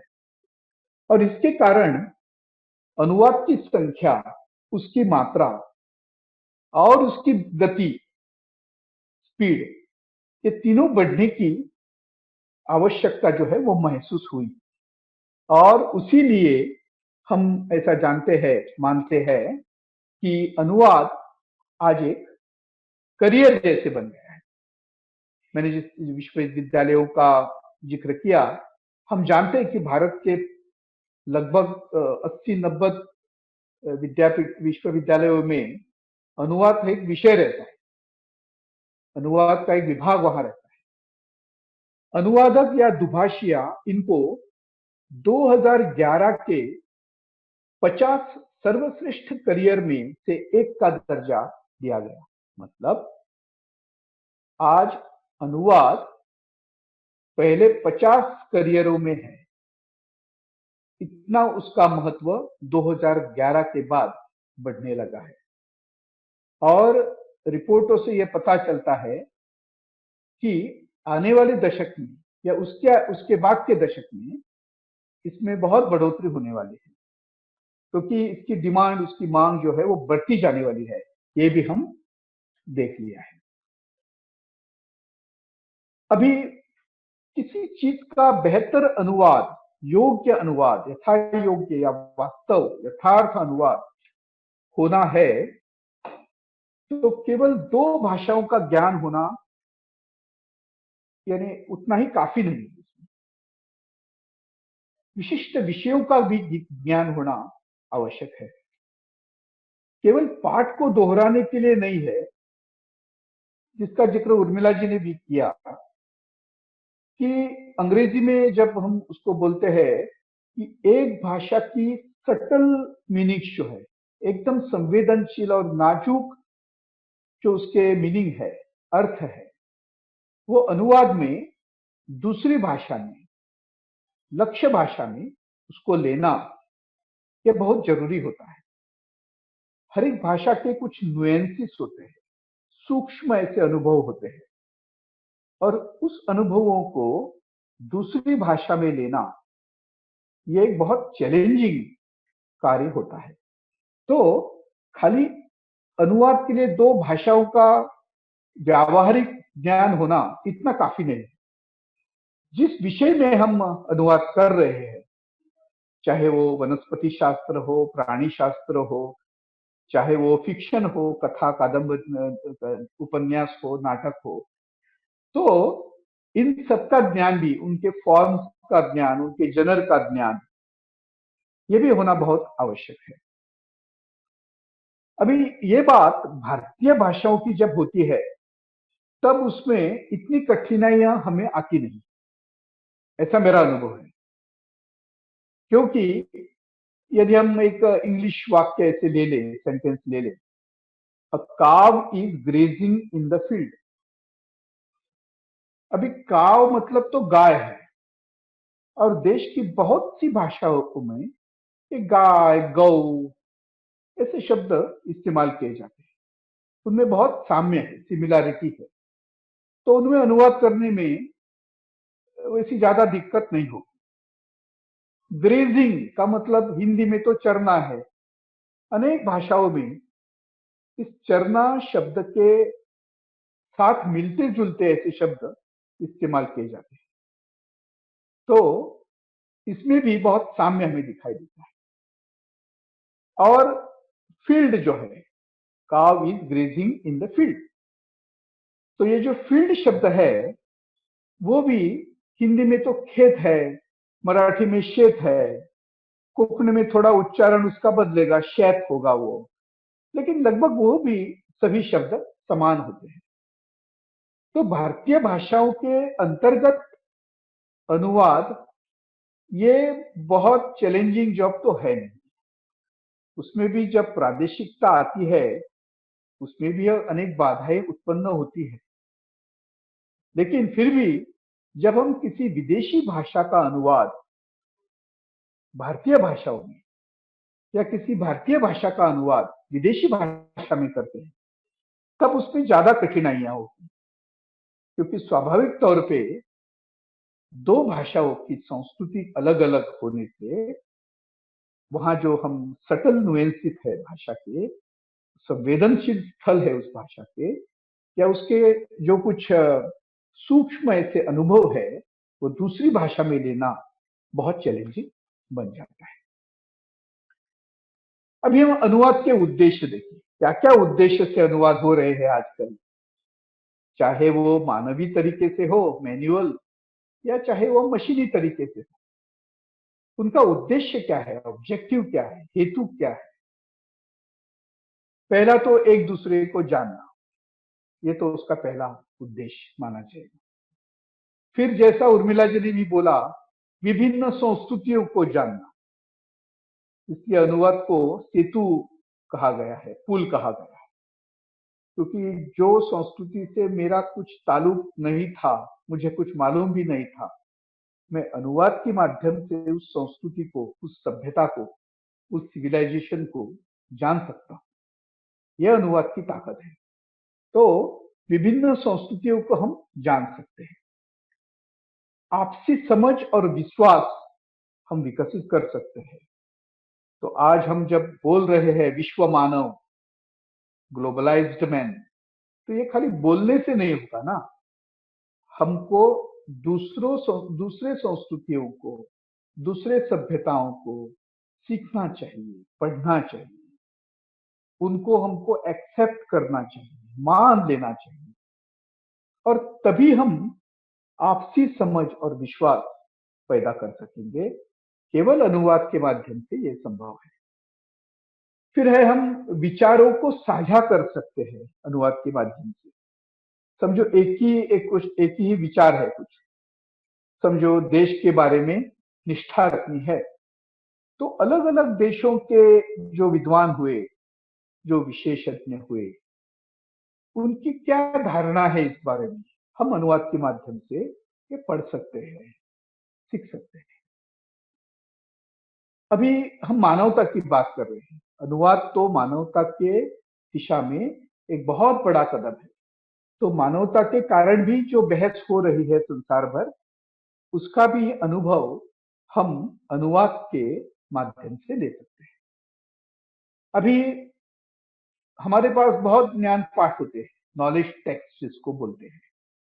ऐसा समझो हमारे देश का कृषि ज्ञान अथवा हमारे देश का नक्षत्र विषयक ज्ञान, ये सब हमें यदि दूसरों को बांटना है, या दूसरों देशों के पास यदि किसी क्षेत्र का विशेष ज्ञान है, हम वो समझना चाहते हैं, नॉलेज टेक्स्ट, तो ये ज्ञान के पाठ भी हम अनुवाद के माध्यम से पा सकते हैं। फिर हम आजकल देख रहे हैं, हमारी संस्कृति तो पहले से बहुसंस्कृति है, मल्टीकल्चरलिज्म है हमारे देश में। तो ये जो बहुसंस्कृतिवाद है, बहुलवाद जिसको भी हम बोल सकते हैं, वो बहुसंस्कृतिवाद या बहुलवाद, ये भी अनुभव हम कर सकते हैं खाली केवल अनुवाद के माध्यम से। तो ऐसी सब भाषाई बाधाओं को पार करते हुए हम इस सभी उद्देश्यों का अनुभव कर सकते हैं, उनका लाभ उठा सकते हैं।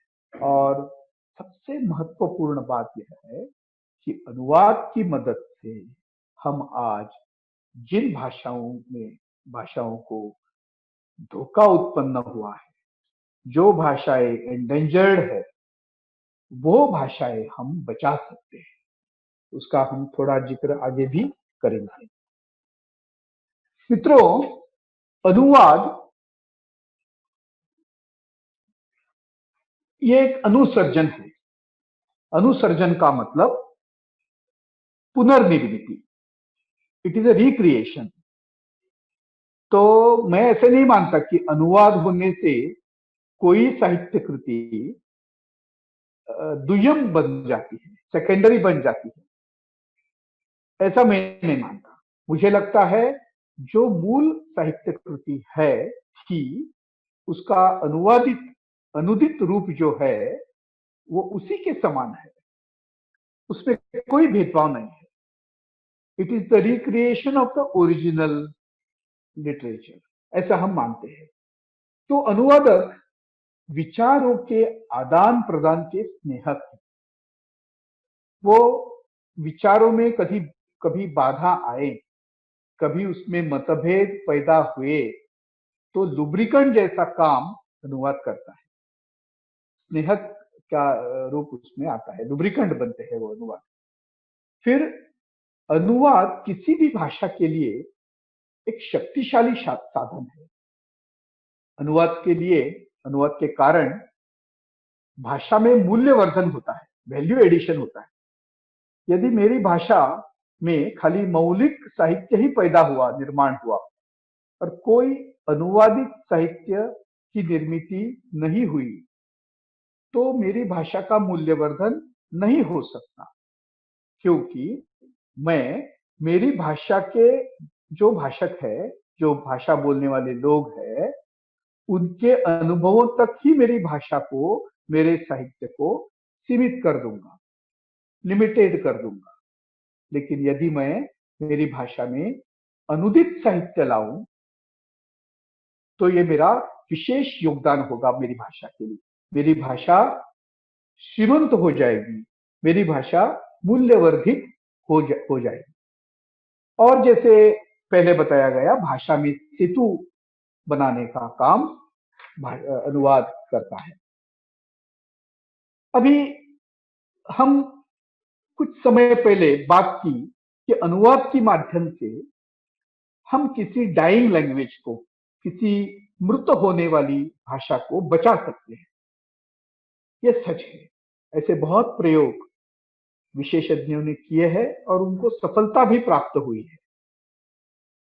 अभी ये बात हमको मानना पड़े कि किसी भी प्रकार की प्रमुख या छोटी या उपेक्षित, जिसका रिकॉग्निशन कहीं हुआ नहीं, जिसको कहीं मान्यता किसी दरबार में, राज दरबार में नहीं मिली, किसी भी राज्य की वो राजभाषा नहीं है, ऑफिशियल लैंग्वेज नहीं है, संविधान की किसी भी अनुसूची में उसका अंतर्भाव नहीं हुआ है, शायद उसको लिपि है लेकिन वो इस्तेमाल नहीं की जाती, शायद उसको लिपि थी ही नहीं कभी, आज भी नहीं है।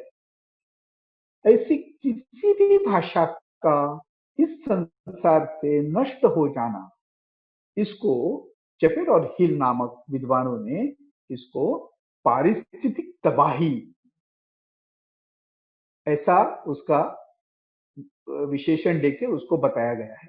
मतलब ये इकोलॉजिकल डिजास्टर होगा यदि ऐसी किसी भी भाषा संसार से नष्ट हुई, तो वो पारिस्थितिकी तबाही है, मतलब इकोलॉजिकल डिजास्टर है, इकोलॉजिकल कैटास्ट्रोफ है, ऐसा उसको मानते हैं। क्योंकि उस भाषा में, उस भाषा के जो बोलने वाले लोग थे, उन सब पुरखों का जो एक संचित है, चाहे वो कृषि के बारे में हो, जीवन के किसी भी क्षेत्र के बारे में हो सकता है, इतना बड़ा संचित जब वो भाषा नष्ट होती है तब हम वो संचित खो देते हैं, पूरी परंपरा मिट जाती है। इसलिए किसी भाषा को बचाना यह आज एक महत्वपूर्ण जिम्मेवारी हम पर आ चुकी है। चाहे वो कितनी भी छोटी भाषा हो, चाहे उसके 1000, 1,000 भाषक हो या 1,00,000 भाषक हो, लेकिन हर एक भाषा जीवित रहना बहुत आवश्यक है। और इसके कारण मशीन ट्रांसलेशन, जिसका हम आज जिक्र कर रहे हैं, उसका बहुत उपयोग सिद्ध हो रहा है। मशीन ट्रांसलेशन के माध्यम से, और जिसको हम भाषा तंत्रज्ञान बोलते हैं। भाषा तंत्रज्ञान मतलब लैंग्वेज टेक्नोलॉजी, ये नई संकल्पना है। 1980 के बाद ही भारत में उसका प्रवेश हुआ। तो ये लैंग्वेज टेक्नोलॉजी और मशीन ट्रांसलेशन, इन दोनों की माध्यम से हम मृतप्राय भाषा को पुनः एक बार जीवित कर सकते हैं। कम से कम उसका डॉक्यूमेंटेशन कर सकते हैं। उसमें जो कोई ज्ञान था, जो कोई परंपराएं थी, जो कोई संचित था, उसको हम वापस अपने आज के मानव के कल्याण के लिए वापस ला सकते हैं। नहीं तो हमारे लिए वो सदा के लिए खो जाएगा। तो मशीन ट्रांसलेशन का महत्व केवल दैनंदिन जरूरतों की पूर्ति करना ये नहीं है, उसका एक बहुत बड़ा दायित्व है। इतिहास ने बहुत बड़ा दायित्व मशीन ट्रांसलेशन पे दिया है। इसलिए हमको हमारे पूरे अभ्यासक्रम में, सिलेबस में, करिकुलम में मशीन ट्रांसलेशन का अंतर्भाव करना चाहिए। मैं अंत में भी ये बात फिर एक बार करूंगा। मित्रों, शर्म की बात है हमारे लिए कि आज आजादी के 70 साल के बाद भी हमने न केवल इतर भारतीय भाषाओं में, लेकिन हिंदी जो हमारी राष्ट्रभाषा है, जो हमारी संपर्क भाषा है, उसपे भी अपने बुनियादी प्रशासनिक दस्तावेज जो है वो नहीं ला पाए हैं। ये हमारा डिफीट है, ये पराभव है हमारा। और इसका मैं कारण जो है मैं उसका तलाश किया तो मेरे सामने 3 कारण उसके आते हैं। क्यों नहीं आया अब तक? ये जो प्रशासन चलाने के लिए जितना कुछ चाहिए था, जितने डॉक्यूमेंट्स हमें चाहिए थे, जिसकी वजह से आज हम प्रशासन हिंदी में हो या अन्य स्थानिक भाषाओं में राज्य राज्य में नहीं चला सकते। इसके 3 कारण मेरे सामने आए। पहला कारण, हमने कभी इसके बारे में नियोजन नहीं किया, प्लानिंग नहीं किया, और प्लानिंग न होने से अनुवाद तो अपने आप होने वाली चीज नहीं है। उसके बारे में हम थोड़ी देर बाद बात करेंगे, उसकी प्रक्रिया के बारे में। लेकिन अनुवाद के लिए बहुत बड़े पैमाने पर प्री प्लानिंग और पोस्ट प्लानिंग की जरूरत होती है, और ये हमने न करने के कारण हमारी स्थानिक भाषाओं में आज ये महत्वपूर्ण दस्तावेज जो है वो अभी तक हम नहीं निर्माण कर सकते। दूसरा कारण जो है स्वाभाविकता है, हमारा आलस्य के कारण जो बात होनी चाहिए थी गत 70 सालों में वो हम नहीं कर पाए। और तीसरा कारण, क्या हमें विश्वास है अभी आज के दिन कि हम अपना पूरा प्रशासन, हम हमारी पूरी जो व्यवस्था है, सरकारी गवर्नमेंट स्तर पर हो या एनजीओ के स्तर पर हो या सामाजिक तौर पे हो, क्या हम पूरी व्यवस्था हमारी स्थानिक भाषाओं में या हमारी राष्ट्र भाषाओं में चला पाएंगे? इसके ऊपर हमारा विश्वास है क्या? विश्वास होने से काम बन जाता है। मेरा ऐसा कहना है कि हमारी उदासीनता है इसके बाद, क्योंकि हमारा विश्वास नहीं है पूरा। और इसके कारण, ये 3 कारणों के लिए हम अभी तक क्या क्या पैदा नहीं कर पाए, मैं उसका लिस्ट दूं तो बहुत बड़ा हो जाएगा। मैं प्रमुख कुछ बातें बोल रहा हूं आपके साथ, जो केंद्र सरकार के है या राज्य सरकार की है। नियम और विनियम है, नियमावली है, संविधान है। भारत का संविधान तो आ गया, लेकिन हर एक संस्था का खुद का अपना एक कॉन्स्टिट्यूशन होता है। हमने उसका कुछ अभी तक नहीं किया। हर एक विभाग के, हर एक जिसको निगम बोलते हैं, निगम के नागरिक चार्टर्स होते हैं। हर एक स्वराज संस्था के नागरिक चार्टर्स होते हैं, सिटीजन चार्टर। हमने अभी तक अपनी स्थानिक भाषाओं में उनका अनुवाद नहीं किया। उपनियम होते हैं, कानून होते हैं, अधिनियम होते हैं। ये लिस्ट तो बढ़ा जा सकता है, लेकिन आज तक हमने इसका कभी जिक्र नहीं किया। और ये न करने से ऐसा हुआ है कि आज तो बहुत लेट हो चुका है। 70 साल के बाद हम ना कर सके, आज हमको वो 5-10 सालों में करना चाहिए। नहीं तो हम सदा काल के लिए अंग्रेजी के गुलाम बनने रहे। यदि हमें इस अंग्रेजी की गुलामियत पसंद नहीं है, तो आने वाले 10 सालों में, मैं तो 10 बहुत बोल रहा हूं, ज्यादा ही है, जल्द से जल्द पूरा प्रशासन और उसका दस्तावेजीकरण हमारी स्थानिक भाषाओं में और हिंदी में आने की जरूरत है, अनिवार्य है। और यह आना, ये मैनुअल स्तर पे संभव नहीं है। मानवीय स्तर पर, मानवीय बल के आधार पर हम ये नहीं कर पाएंगे। तो इसी वक्त आवश्यकता होती है, पैदा होती है, वो मशीनी अनुवाद की। इस वक्त ये मशीनी अनुवाद ही हमारी सहायता कर सकते हैं कि हम ये जो पूरा काम बचा हुआ है हमारा 70 सालों का, हम कभी जिक्र ही नहीं किया उसका, उसके ऊपर ध्यान ही नहीं दिया था। तो पूरे का पूरा साहित्य, वो डॉक्यूमेंटेशन जो है, दस्तावेजीकरण है, वो लाने के लिए हमें मशीनी साहित्य की आवश्यकता अभी है, उसकी जरूरत है, उसकी अनिवार्यता है। तो फिर ये करने से क्या होता है कि आज हमको मालूम है, जैसे हमने पहले भी बोला है, आज अनुवाद विश्व का पहले 50 करियरों में से एक है। और आज अनुवाद को एक इंडस्ट्री बोलते हैं, एक उद्योग बोलते हैं, इतना वो बढ़ चुका है। भारत में भी अनुवादों की महत्वपूर्ण सेवा है। ये सेवा क्षेत्र में आता है, सर्विस सेक्टर में, और बहुत बड़ा महत्वपूर्ण सर्विस सेक्टर बन गया है आज अनुवाद। इसका कारण क्या है? 1576 रैशनलाइज्ड मदर टंग, मतलब जिनका कुछ ना कुछ संग्रहित हुआ है, जिनको कुछ ना कुछ मान्यताएं हैं, ऐसी 1576 मातृभाषाएं हमारे देश में बोली जाती है।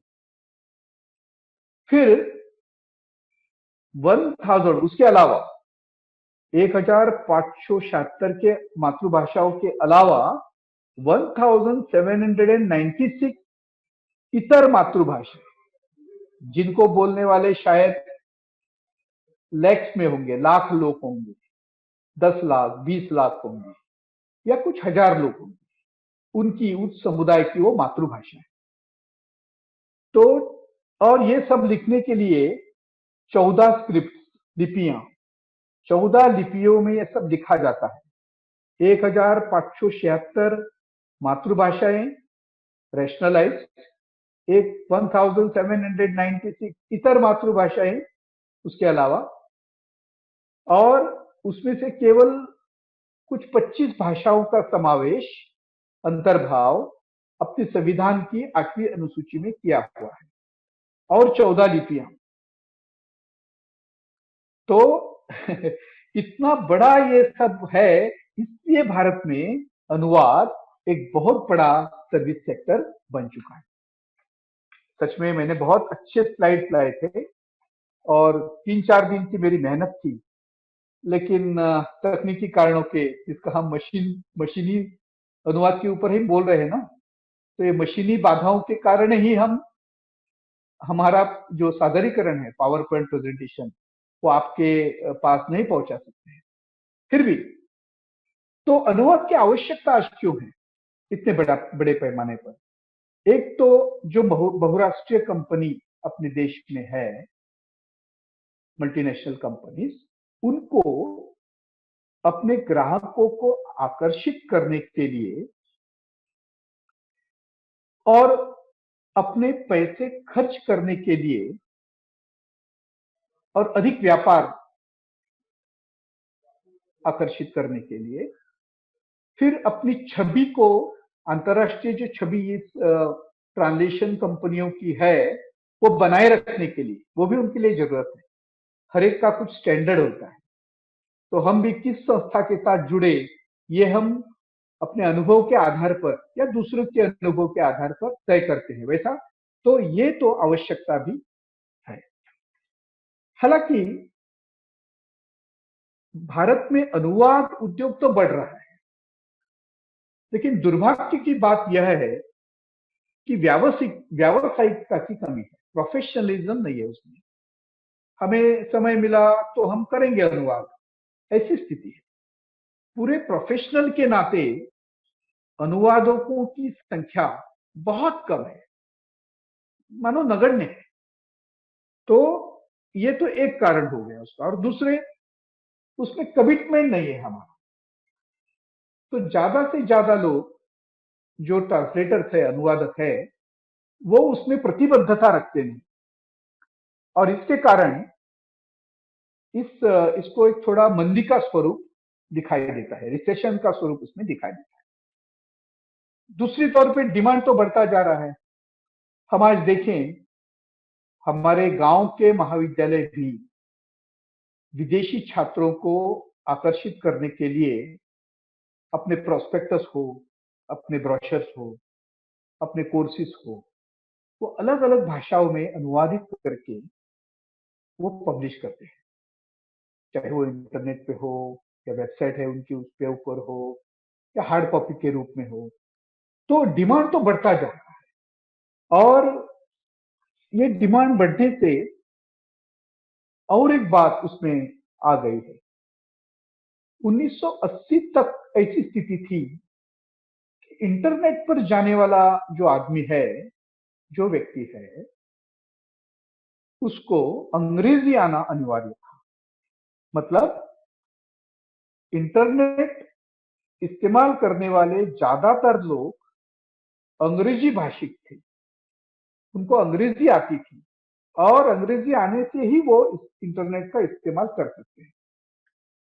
अभी गैर अंग्रेजी लोग बहुत अनेक भाषाओं में, चाहे वो स्पेनिश हो, चाइनीज हो, रशियन हो, पुर्तगीज हो, भारत के संदर्भ में देखा जाए तो हिंदी हो, ऐसी अनेक भाषाएं हैं आज जिनका इंटरनेट का वापर बहुत बढ़ गया है और अंग्रेजी वापर से वो बहुत कुछ गुना ज्यादा है, बहुत ज्यादा है। इसका एहसास आज बहुराष्ट्रीय कंपनियों को हो रहा है और इसलिए भारत में इन्वेस्टमेंट, निवेश बढ़ रहा है। और ये इतना काम बढ़ जाने से यदि हम मानवी तौर पर, मानवी बल के आधार पर वो करना चाहे तो वो नामुमकिन है। और इसलिए मशीनी अनुवाद ये आज के समय की मांग है। अभी हम घर में एक ब्लूटूथ लाते हैं या कौन सा भी एक इलेक्ट्रॉनिक उपकरण लाते हैं, चाहे 800 रुपया का हो, तो हम क्या देखते हैं जब हम बक्सा खोलते हैं और अपना उपकरण जो है, टूल जो है, वो बाहर निकलते हैं, तब उसमें एक कागज रहेगा छोटा सा, उसके ऊपर इंस्ट्रक्शंस दी गई है, जो उसका एप्लीकेशन है, उसके कैसे तरह से इस्तेमाल करना है, उसका विनियोग करना है, उसकी इंस्ट्रक्शंस रहती है। कम से कम 4 या 5 भाषाओं में इंस्ट्रक्शंस आपको देखने को मिलती है। इसका कारण क्या है?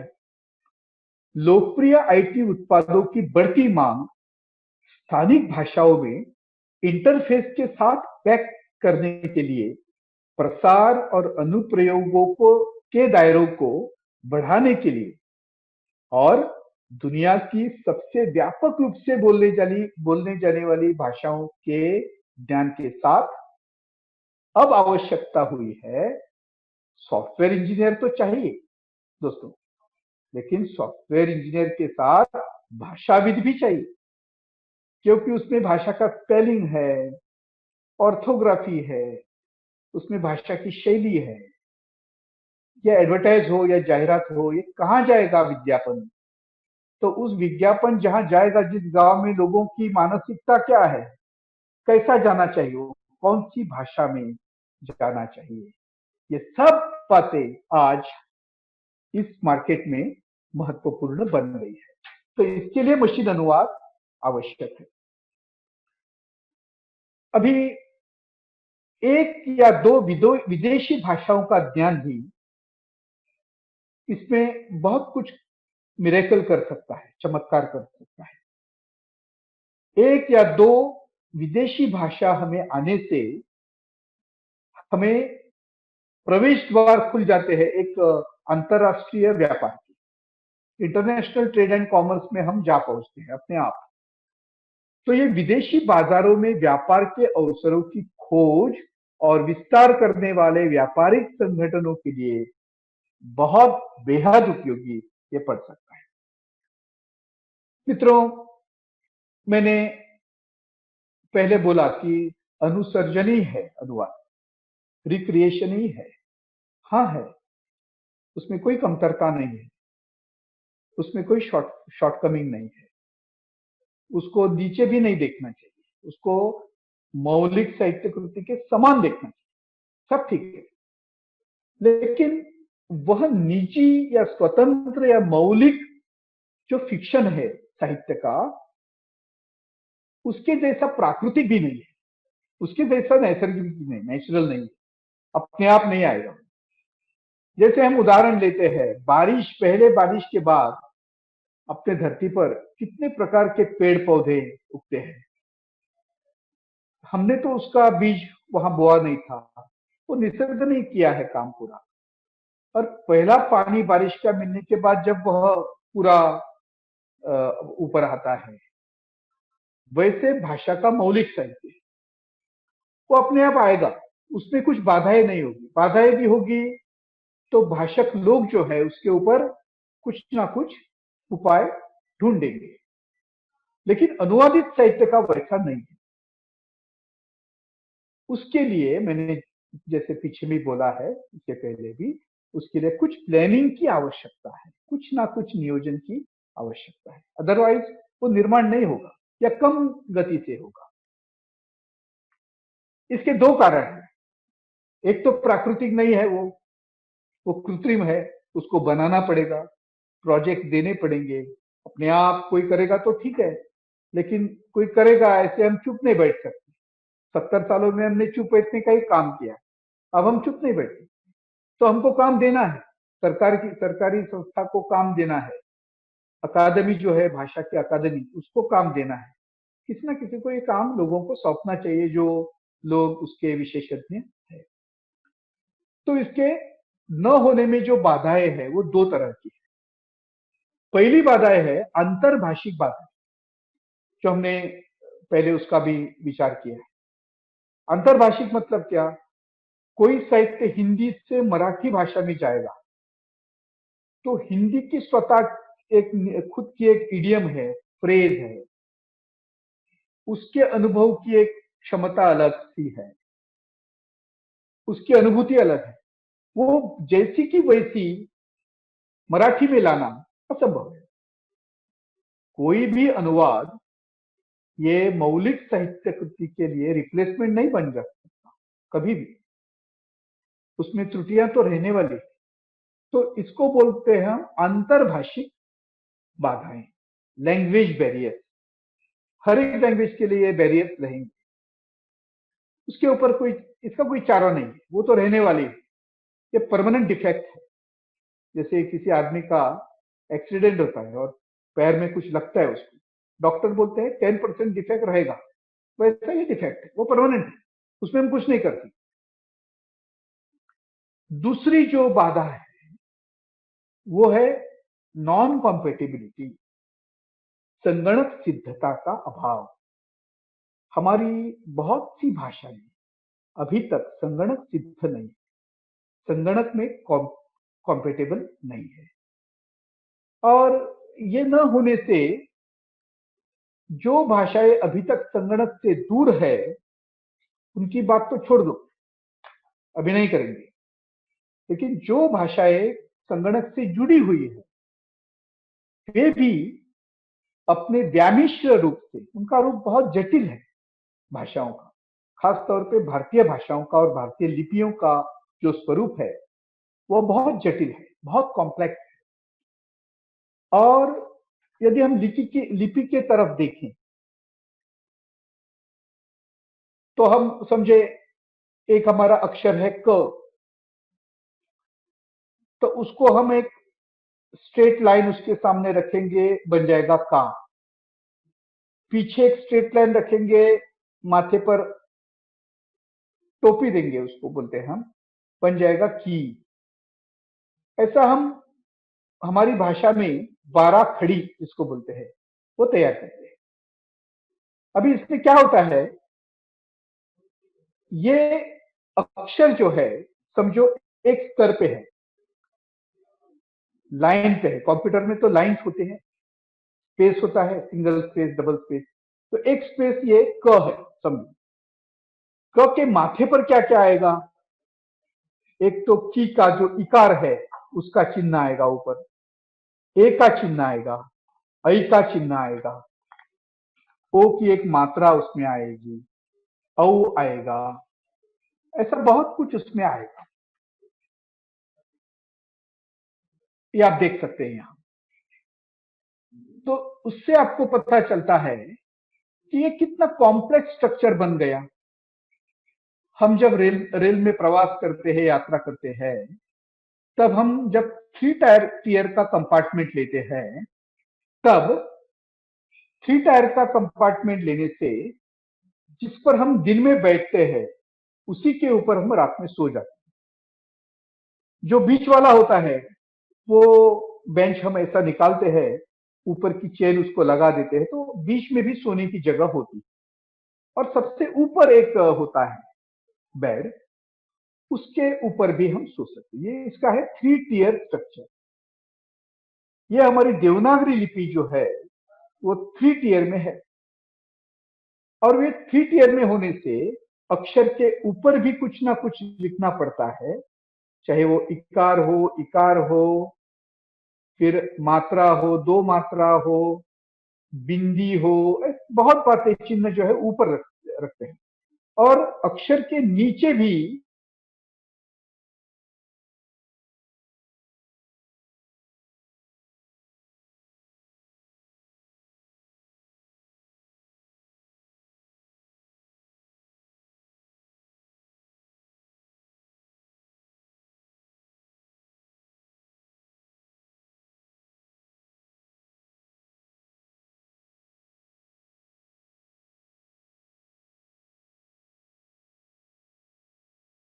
नमस्कार, मैं प्राध्यापिका मंदाकिनी वर्णेकर, सहायक प्राध्यापिका हिंदी विभाग, आप सभी के प्रति धन्यवाद ज्ञापन के लिए स्थित हूँ।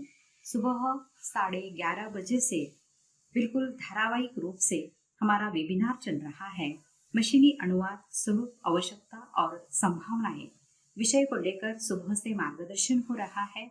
दोनों विशेषज्ञों से हमें ज्ञानवर्धक, सार्थक एवं अनुपम जानकारी प्राप्त हुई है। मान्यवर डॉक्टर उर्मिला पोरवाल जी ने अनुवाद के स्वरूप पर मार्गदर्शन किया। अत्यंत सुंदर ढंग से प्रभावपूर्ण भाषा शैली में आपने मार्गदर्शन किया। आपके विचारों से हम लाभान्वित हुए हैं। महाविद्यालय तथा हिंदी विभाग की ओर से आपको धन्यवाद देती हूँ। दूसरे विशेषज्ञ मान्यवर डॉक्टर भूषण भावे जी ने अनुवाद की आवश्यकता और संभावनाएं विषय पर मौलिक मार्गदर्शन किया। सर, आपके प्रति भी मैं धन्यवाद ज्ञापित करती हूँ। साथ ही जिनकी प्रेरणा से हमने वेबिनार का आयोजन किया है, वे हमारे महाविद्यालय के प्रधानाचार्य तथा रय शिक्षण संस्था के ऑडिटर मान्यवर डॉक्टर शिवलिंगम मेनकुदरे जी, इनके प्रति भी मैं आभार व्यक्त करती हूँ। हमारे हिंदी विभागाध्यक्ष डॉक्टर गजानन भोसले जी ने अथक परिश्रम करके वेबिनार का आयोजन किया है, उनके प्रति भी मैं धन्यवाद देती हूँ। साथ ही तकनीकी सहायक के रूप में प्राध्यापक डॉक्टर सुरेश झोड़गे जी, डॉक्टर मधे जी, आपका सहयोग हमें मिला है। पिछले 4 दिनों से हम आपके संपर्क में रहे हैं, आपके प्रति भी धन्यवाद। इसके साथ ही महाविद्यालय के प्राध्यापक डॉक्टर महानवर जी, डॉक्टर सुनीता घारगे जी, सहयोगी अध्यापक, प्रशासकीय सेवक और आप सभी प्रतिभागी, आप सभी के प्रति मैं पुनश्च धन्यवाद देती हूँ। और इसके साथ ही यह वेबिनार संपन्न हुआ ऐसा घोषित करती हूँ। धन्यवाद।